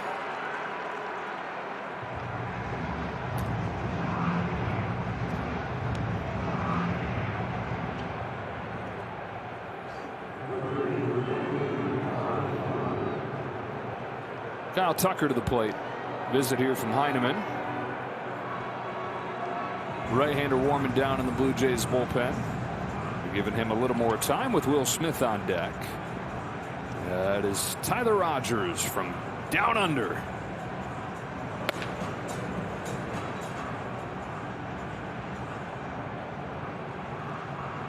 By the way, just another bit of evidence how much Ohtani had to work today. It's the first time in his career that he's gone 6+ innings with 2 or fewer strikeouts. And normally he's got the stuff that is just going to overpower you. Didn't necessarily have that combined with location today. Still, though, no earned runs over those 6 innings. Just the 2 Ks. Kyle Tucker takes upstairs. Ball 1 from Fluharty.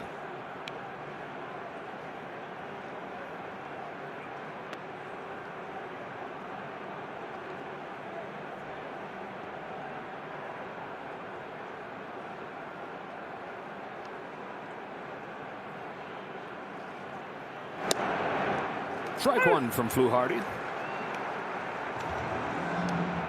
The 6 innings from Ohtani. The Dodgers will turn to a bullpen that has been the biggest pleasant surprise so far this year. 3 more scoreless innings yesterday. 2.70 ERA for the Dodger bullpen this year. That's after they had a 4.27 last year that ranked them 21st in the major leagues. Jack Schreier's been loosening a little bit. He was last inning in case Ohtani ran into trouble. Jays have 2 left-handed hitters due up in the 7th, but a big right-handed bench. Ball 3. I like what Jack was doing down there. He knows he's loose, but his glove and his hat are just sitting on the rubber. That is a good way to make sure that you don't overthrow and over warm up down there. Because you can just throw out of adrenaline and nerves.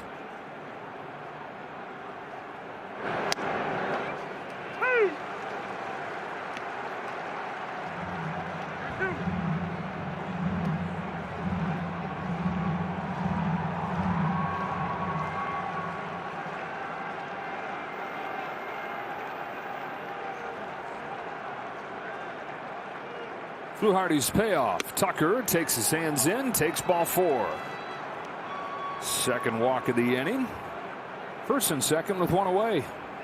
And here comes John Schneider. He's going to go to Tyler Rogers for Will Smith. Chance for the Dodgers to tack on here as they look for the sweep and look for the perfect road trip.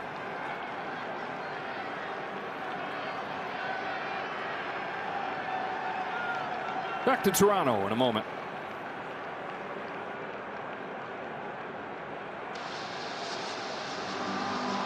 Back to late September of last year have won 17 of their last 18 road games and have the lead here, trying to finish off a perfect trip. Talking about this earlier, the lone loss in that span was Game 1 of the World Series. They have not lost here since or anywhere else away from Dodger Stadium. First and second, 1 away. They lead 2-1. Will Smith's the hitter. Tyler Rogers comes on to face him. Will is 6 for 16 against Rogers in his career with a walk-off home run back in that heated 2021 race. Dodgers-Giants. Fouls off Rogers' first pitch. Nobody in baseball throws from this low an arm angle. Gets down there with the spine angle and then also the low release point.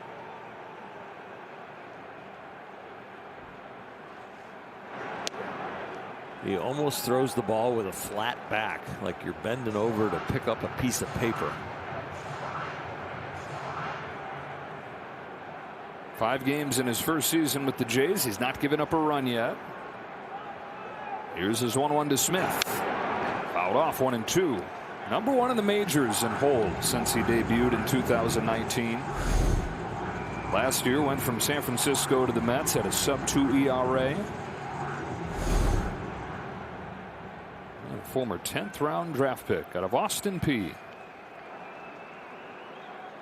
Delivers 1-2. Smith slaps it into center field. That's a base hit. They're going to send Rojas. Varsho's throw to the plate is not in time. 3-1 Dodgers as Smith drives in Rojas. And Rojas wincing after that dive home.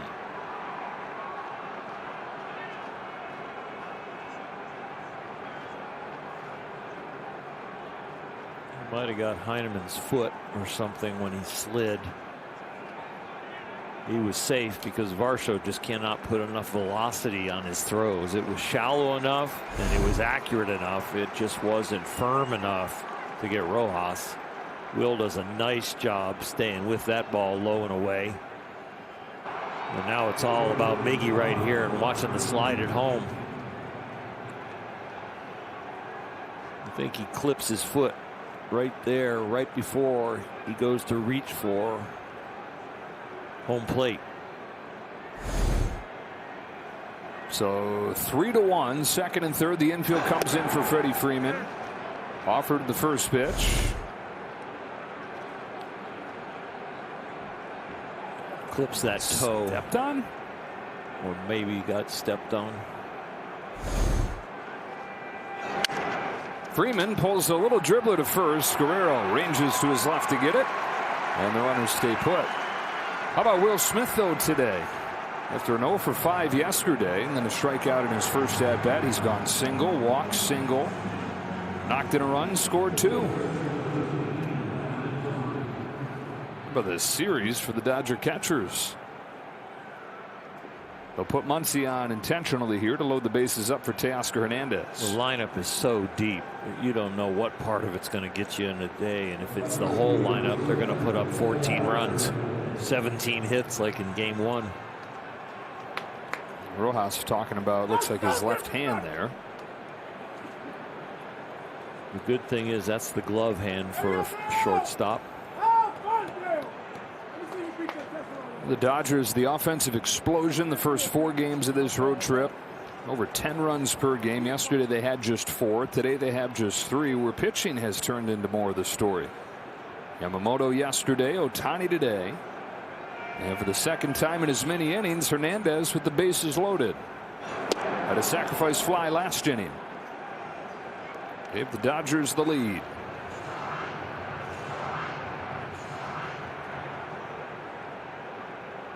So Blue Jays choosing the righty-righty matchup here.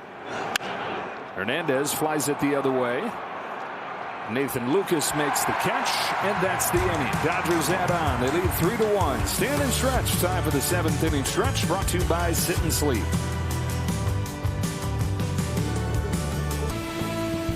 Dodgers have come back to take a 3-1 lead to the bottom of the 7th inning. The bullpen will take over here. And the call to the bullpen is brought to you by Jacoby and Myers. It's the lefty Jack Dreyer and the Dodger bullpen, which has showed big-time improvements over the first couple weeks of this season. Dreyer's been a big part of that. He's pitched in 4 games, given up just 1 hit. This is the first batter that he faced in his first appearance this year. Buzzes Davis Schneider, who's pinch hitting for Nathan Lucas. A lot of hitters wait to take their time out for when they have 2 strikes. Schneider, after this one up by the coconut, decides to take his time out now. Gather himself. Never ceases to impress me when a big league hitter gets back in there after that. And fires off a swing.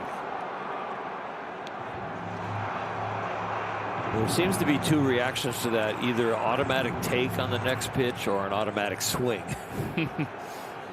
It's like you got to vault yourself over thinking about what just happened. On a 1-1 from Dreyer, watches this one break into the zone. Strike 2. He's going to challenge, thinking that it's high. Previous pitch is a strike. The batter has. Might be a little bit high. Schneider was right. The ball. Toronto retains 2 challenges. 1-1 counts. Always going to be a good time to pull that challenge. The knockdown pitch didn't hurt his sights. 2-1 from Dreyer. High fly ball on the left field line. Teoscar Hernandez is over there and eventually comes down foul. 2-2.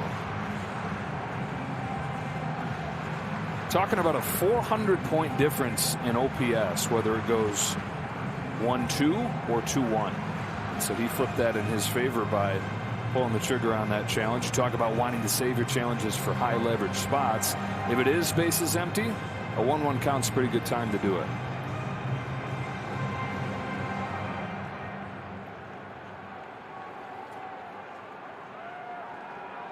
Now a 2-2. Ball 3. Schneider leading off. Andres Gimenez, Tyler Heineman to follow. Bottom third of the Blue Jays order here. Dreyer's payoff. Schneider takes inside a leadoff walk.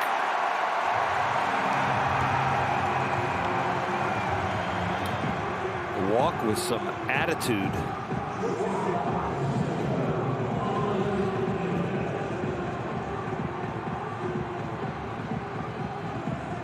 Here's Jimenez. Went into yesterday's game 3 for his last 29, but had 2 hits, scored their lone run. 0 for 2 today with a pair of groundouts against Ohtani. Shows bunt, takes a ball. Interesting situation to bunt. I don't know if he's bunting or just showing bunt to change the defense so he can slap it to the left side. Muncy now in on the turf. He is a good bunter, but he's got some pop too, and he's the tying run. There's a swing, and it's 1-1. I think he was doing it to check out Jack Dreyer's release point and draw Max Muncy in.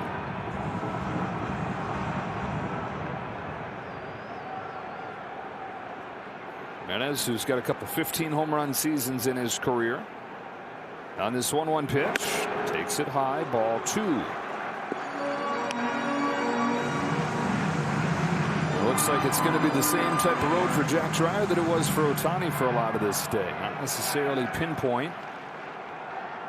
Having to figure it out.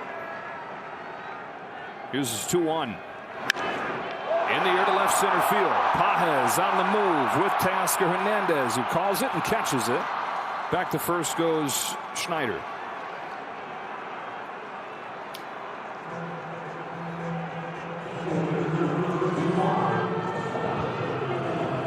Now the 9-hitter Heineman.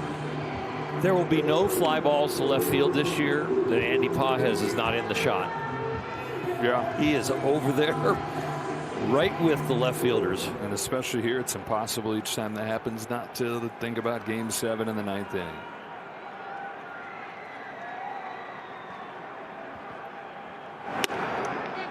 Ball 1 again.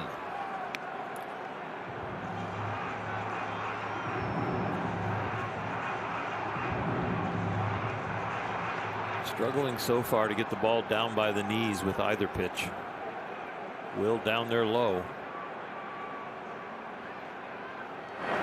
Trying to help him make the adjustment with the target. How much can a catcher body language, glove placement help you? Helps a lot. It's the last reminder of what you're trying to do. You got your own toolbox in your head of what you're working with, and then your catcher can help you with a little stimulus. It's 3-0. Dodgers have a right-hander warming. If I walk him here, I want to walk him with the ball being too low to show that I made an adjustment. The righty, by the way, is Trinan. There's a strike. Top of the order, George Springer's after Tyler Heineman. Trinan doesn't look to be in too big a hurry. Again, be too low if you walk him. 3-1 pitch. Ground ball to second, past the diving Freeland. Jays have the tying run aboard, and the go-ahead run coming up in the form of George Springer. Good job throwing a strike. He just hit it too hard in a place where we're not playing defense. Just out of the reach. We've seen this ball caught, but that last little hop off the edge of the turf bounces it over the glove of Alex Freeland. He's had a couple tough hops today. Watch this ball launch over his glove. Yep.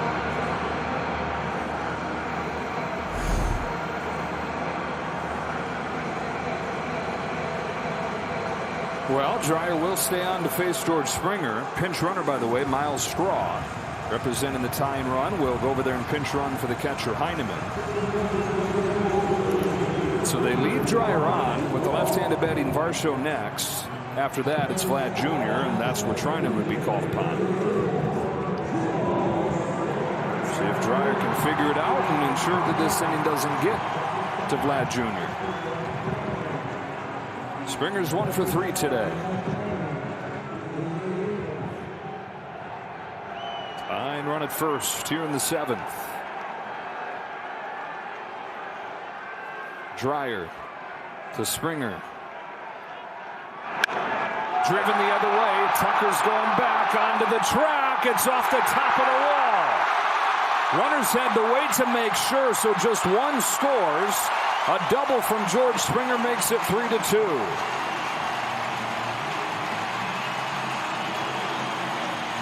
All day, Springer's been trying to put the team on his back. He's been swinging at a lot of different pitches, no matter where they are. This one, he gets one waist high, outer half, and he hits it to the proper place and hits it firmly. This is a home run and putting them on top by a couple of feet. Boy, and the Jays have been searching for that big hit. And they feel like they got kind of the big hit right there, but that close to changing the game falls a little short of the home run, so they need another. Lefty, it's Varsho. Corners are pulled in for the Dodgers. Middle infielders play back. Varsho's 0 for 2. Walked and scored their first run. Shaw at third. Springer at second. 0-1 pitch. 1 ball, 1 strike. On deck is Guerrero. Trinan would be called on for him.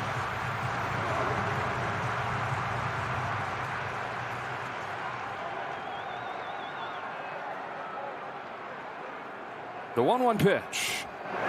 Varsho smacks a base hit to center.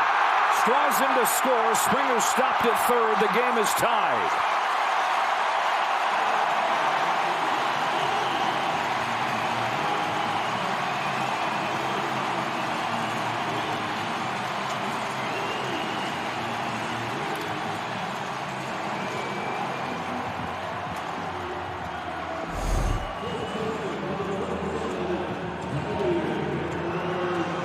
Fastball near the middle of the plate, hit really hard. If the Dodgers get out of this with a tie, it's because of Andy Pajez's arm compared to Varsho's arm in center, where the Dodgers have scored on their center fielder's arm.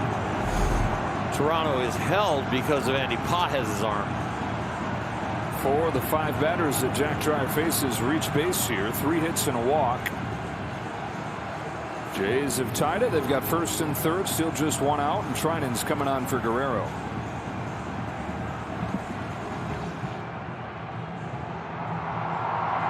Seventh inning, have tied it up at 3. Opposite field double from George Springer. It was that close to being a go-ahead home run. And then Dalton Varsho, left-hander against left-hander, ties it up. So Dreyer comes out. And Blake Trinan goes in to face Vlad Jr. 1-2-3 inning yesterday to get a hold. It was in the 8th. Springer's at third. Varsho's at first. Guerrero's at the plate.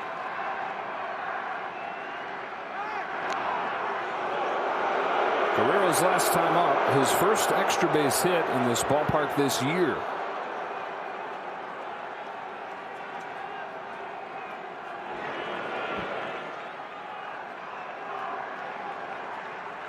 Here we go. Trinan deals. Ball 1. He's thrown that pitch the most this year. That's the sweeper. Almost 60% of the time he's thrown that pitch. This is the first time this year he's inherited runners. His 1-0 pitch. Taken outside, ball 2. That's the kind of play discipline Guerrero Jr. showed off throughout the entire playoffs. And he had more home runs than he did strikeouts. Now, Trinan's been getting more ground balls this year. Wouldn't this be a fabulous spot for one? His 2-0. There goes the runner from first on ball 3. Forget about that ground ball with first base open and a 3-0 count. Not going to give him anything good to hit here. I would put him on. Possible strikeout on deck. And Jesus Sanchez set up the force out at home. You see his numbers against Trinan. Careful. Oh. All right. Ball 4. And they're loaded up.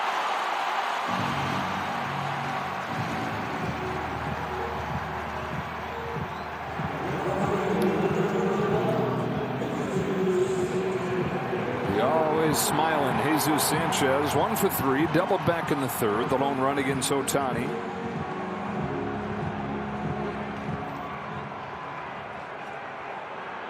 Three hits, 2 walks in this inning. Sanchez fouls it off. Sanchez has been out in front of everything. It doesn't matter if it's been fastball or breaking ball. He's rolling over everything.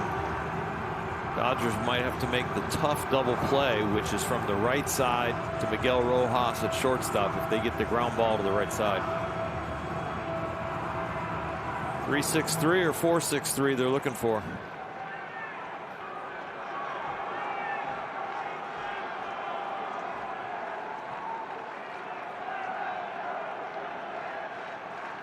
The 0-1 pitch, swing and a miss. That sinker had some bite, Joe. This ball not only goes left to right, it goes down. It's the old Blake Trinan right there. You got another one of those a little bit lower. Here's an 0-2. Got him with a back foot breaking ball. Out of that same window, but in the opposite direction. They had the 3-0 count to Guerrero. We're like, strikeout is on deck if you want it. They actually pitched to Guerrero the 3-0 count, breaking ball that wasn't even close. But they do get the strikeout of Sanchez. 4 away from Jumbo Jacks. 3-3. 3 on with 2 gone in the 7th. Kaz Okamoto. Blue Jays had 6 base runners the first 6 innings. They've had 5 here in the 7th. 2 have scored. Throw him another sweeper. He's looked good on the fastball this series. Fastball on the hands. Muncy to the bag. That's the inning. Blue Jays tie it, but leave the bases loaded. 3-3 after 7.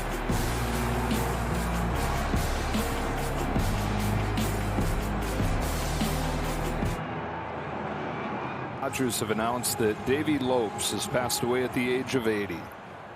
They were the best full-time second baseman in franchise history. Base stealer, Gold Glover, leader of those teams. He was named a team captain by Tommy Lasorda at one point as Andy Pages fouls off the first pitch of the 8th inning in a 3-3 ball game. Came up for good in 1973. It was the last piece of the longest-running infield. He had moved to second base. Tommy Lasorda's idea down in AAA to move from the outfield to second base to make that happen. He was there through 81. Spent 50 years in baseball as a player and then as a coach. Had some time as a manager.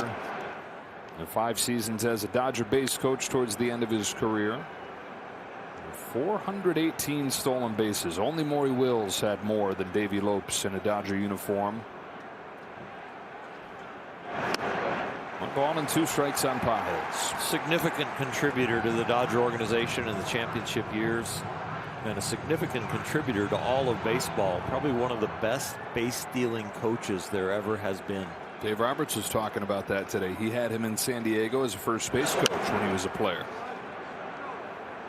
Davey helped a lot of guys in a lot of areas, but to walk around the bases and have him give you an expert rendition of everything you need to do at every base, and you walked with him, and everybody on the team would walk with him, and he would explain everything at every base, how to make the turns, how to make the leads, how to make the secondary leads, all the different things that happened around every base and leaving home plate. There's the longest running infield brought together again. Say and Russell and Davey and Garvey. 73 full-time for the first time through the end of the 81 championship before Davey went to the A's. Rogers misses away, ball 1 on Freeland. Andy Pages, by the way, just struck out for the 4th time today. Think about didn't see that coming the way things had been going.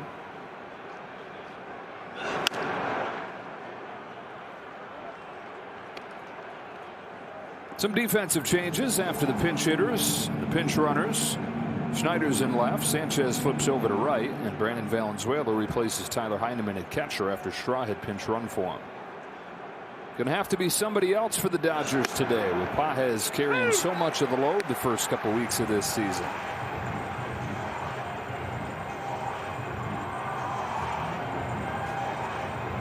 Kim, we've seen ready a couple times.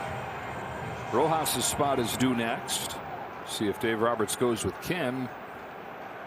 As the 1-2 comes home to Freeland, and it's outside. Count evens 2-2. First time the Dodgers have been tested here in Toronto. And one of the first times on the trip. Of course, the comeback win on Sunday in D.C. Otherwise, cruise for the most part. That is a frisbee that moves up and just misses low. Like a softball pitch, a rise ball.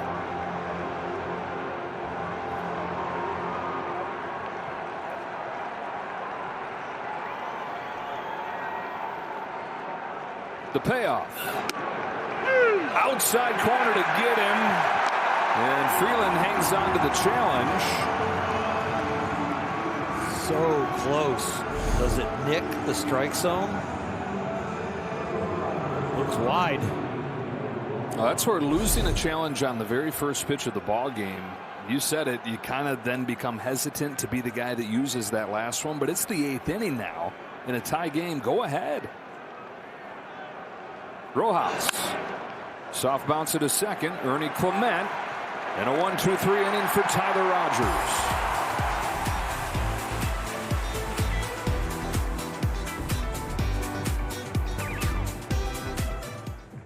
Guys, to recap it for you on Access SportsNet Dodgers, presented by Mercury Insurance. It's amazing when Jerry's not there, everybody's talking. But when Jerry's there, Jerry's the only one talking, and John and Nomar are listening. Where's the whiteboard? Who's got the whiteboard when Jerry's not there? Jerry takes it home. He didn't want anybody else to use the prop. Takes it home. Taking my ball home with me. Yep. Ben Kasparius has the ball for the bottom of the 8th in a 3-3 game.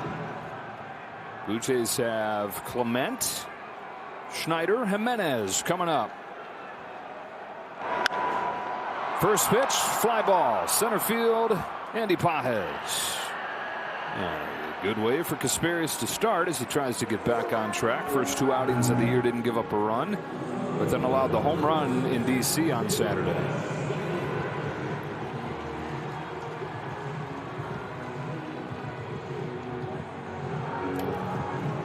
Davis Schneider. Back around to Schneider already. Started last inning with a walk. He is a pinch hitter against Jack Dreyer. Walked and came in to score. 8 men came to the plate last inning. An outburst from this Toronto offense. Been searching for an inning like that. Still, though, they settled for 2. Got 2, but then left the bases loaded. Second day in a row they had the bases loaded in the 7th inning. And couldn't do more with it.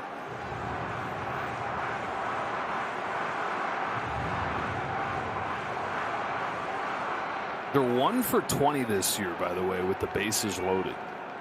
You get like 2 hits instead of 1, you probably got another win.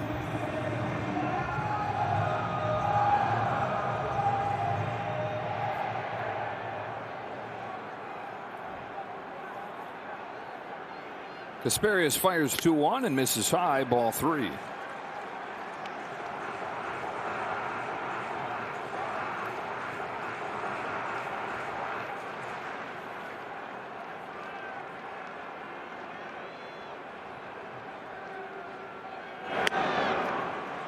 Schneider's second walk, and as many times up there today.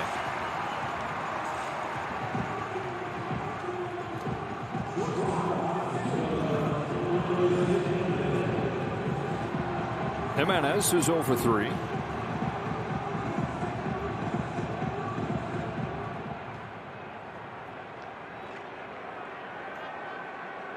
So Schneider, the go-ahead run is at first base. Not a stolen base threat. Raked foul. And it looks like Jimenez got Will Smith there. Just another nick. Day full of them for Will. Oh, yeah. Have a day, Will. Eesh. 1 off the glove hand heel that gave him a shocker. 2 off the mask, and now this backswing. Oh, yeah, to the glove hand thumb.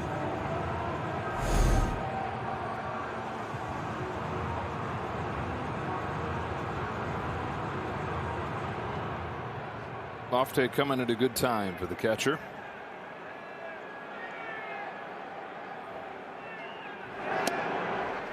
Curve drops in there, strike 2. Nasty one. Challenge coming from the Mets. The batter has challenged.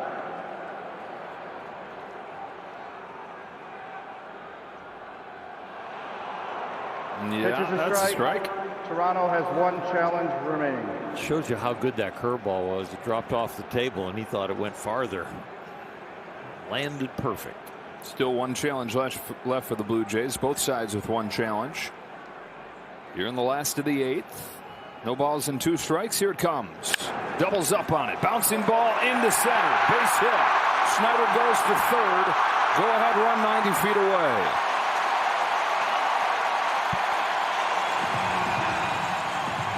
And an 0-2 pitch. Andres Jimenez with a base hit to center. Once again, we have the curveball at the bottom of the strike zone, and then the one after it is thigh high. You need them in the reverse order. I know it's just barely a bounder going through, but you at least are giving the hitter a chance when you throw the curveball that is not as good as the second one. 1 away here in the 8th. And Valenzuela, who came off of the bench just a moment ago for Tyler Heineman, 1 for 7 in his first week in the big leagues. First pitch from Kasperius.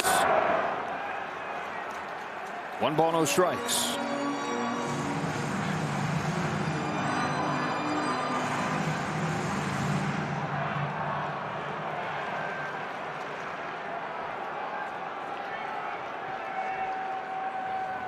There goes Jimenez, swing and a miss. Throw down is off the glove of Rojas.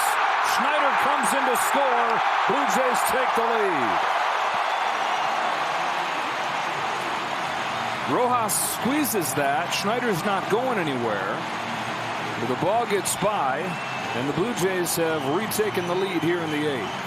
Dodgers were pinched in at the corner. Double play depth up the middle. Will Smith with a strong throw to second base. Miguel Rojas gets leather on it, but not in the pocket.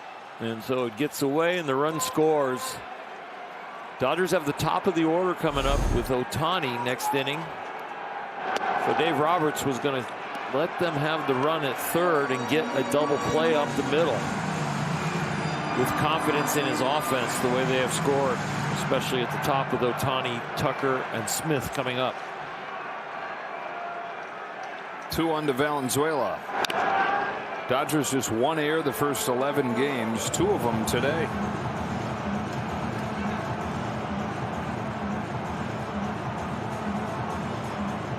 Jeff Hoffman, top of the order due up for LA.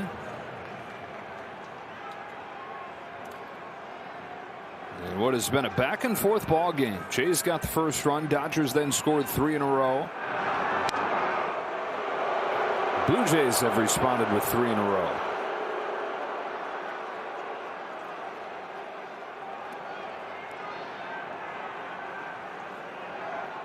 They gave that error to Will Smith.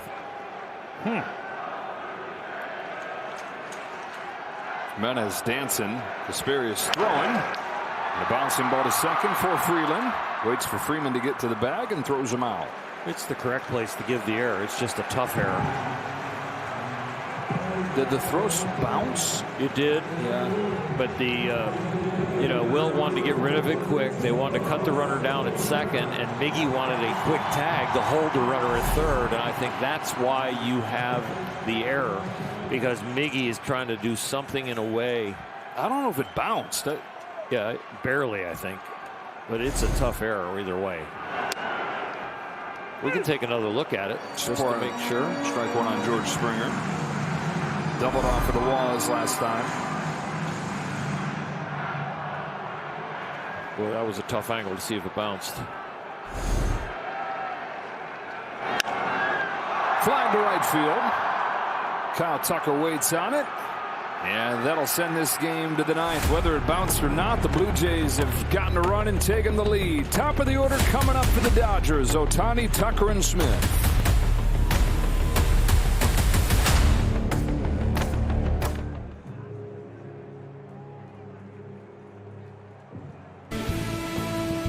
Jays with 3 straight to take a 4-3 lead as they try to avoid the sweep and snap a 6-game losing streak. Dodgers, though, have the big guys coming up in the 9th inning against Jeff Hoffman. And the Jays have already blown 5 saves, the most in baseball, over their first 11 games this year.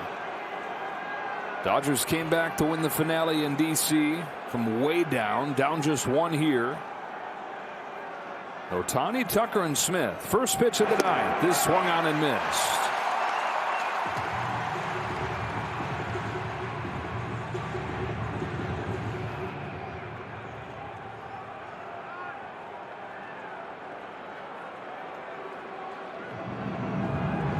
Ohtani 6 innings on the mound today, just the 1 unearned run.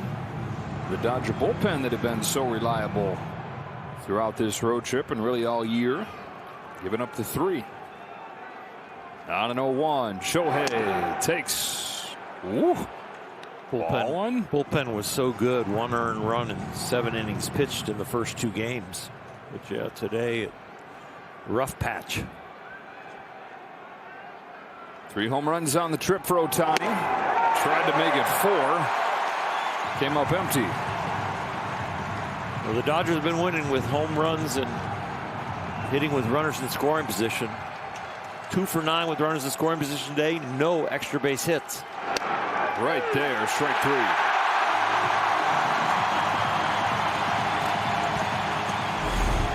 3. We've seen this a couple times with hitters today where they're just blinking through fastballs that they usually attack, thinking they were going to get something else. 1 out, down a run, Kyle Tucker.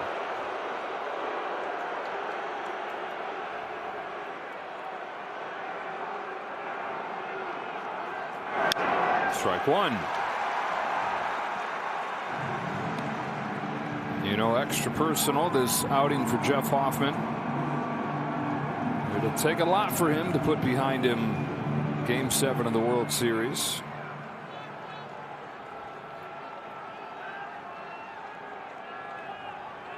His 0-1 to Tucker. It's very high, 1-1. In the eyes of the fans here, it probably takes him being a part of them winning the whole thing.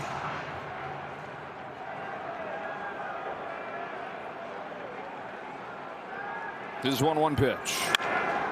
Into right center field, a base hit from Tucker. He's on as the tying run. We know about his speed, his base stealing ability. This is the last game of this series. The World Series, it was the last game of that series. This should go into extra innings, shouldn't it? I guess. Just who do you least expect is going to come through? Tucker 3 for 3 in stolen bases as a Dodger. Will Smith. 2 hits, 2 runs scored, a run knocked in. He scored or driven in all 3. We can go ahead and try and win the game right here. Just a little earlier than Game 7. On the 1-0 from Hoffman, Smith takes high and in, ball 2. Fastball inner half or a hanging breaking ball over the middle will give him the best chance to put the Dodgers ahead.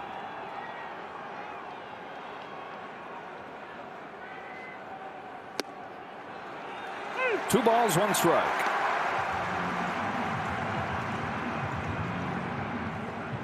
Still the 1 challenge left. Smith let that one go. Tucker at first base, 1 out in the 9th inning. The 2-1 from Hoffman. Smith takes downstairs, ball 3. Freddie Freeman is next. Action pitch right here. Will can cheat a little bit if he wants.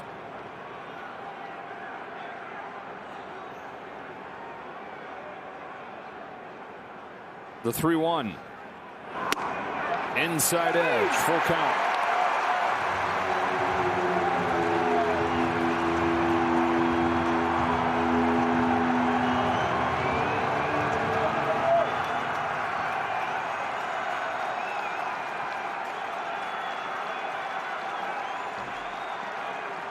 There goes Tucker.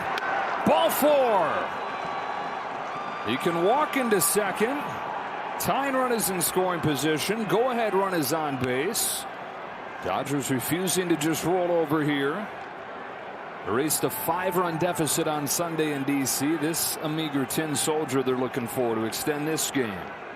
Pete Walker for a visit. Freddie Freeman to the plate.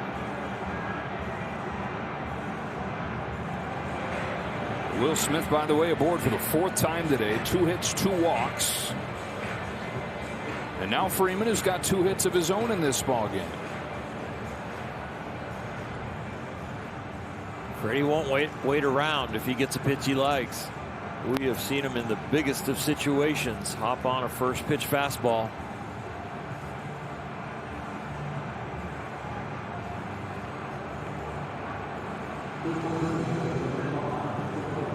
So many big swings through the years for Freddie Freeman.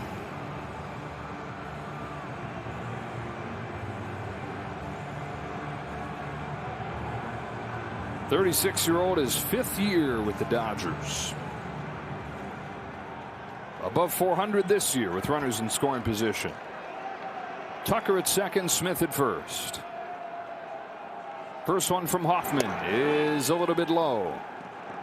The last team to three-peat, the New York Yankees, 98 through 2000. Those teams talked about just knowing and expecting they were going to come up with a hit when they had to have it. Got it so many times it became the expectation. It's gotten to that territory with this team too. You sit there, no matter the deficit, no matter the odds, kind of just waiting on a win.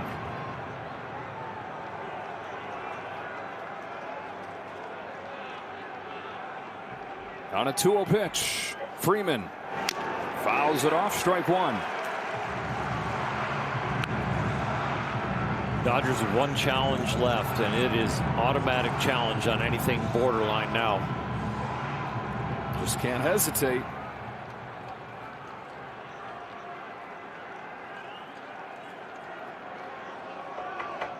The 2-1 pitch. 2-2. Muncie's on deck. It's 5 of the 9 wins for the Dodgers this year. The comeback variety. Already came back in this game 1 time from down 1-0 to lead 3-1. Do it one more time in the 9th. The 2-2 pitch to Freddie Freeman. Got him on the high fastball. 2 out. Well, the last 2 pitches were well executed. Low and away, perfect on the corner, and then up to get the strikeout.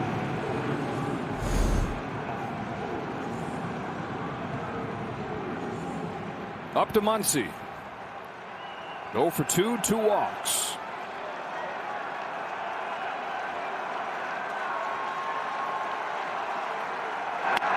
Ball 1. Great time for Max to break out. 1 RBI on the season. Looking for 1 here or a few. On a 1-0 pitch. He pops it back and out of play. There was a juicy one right there.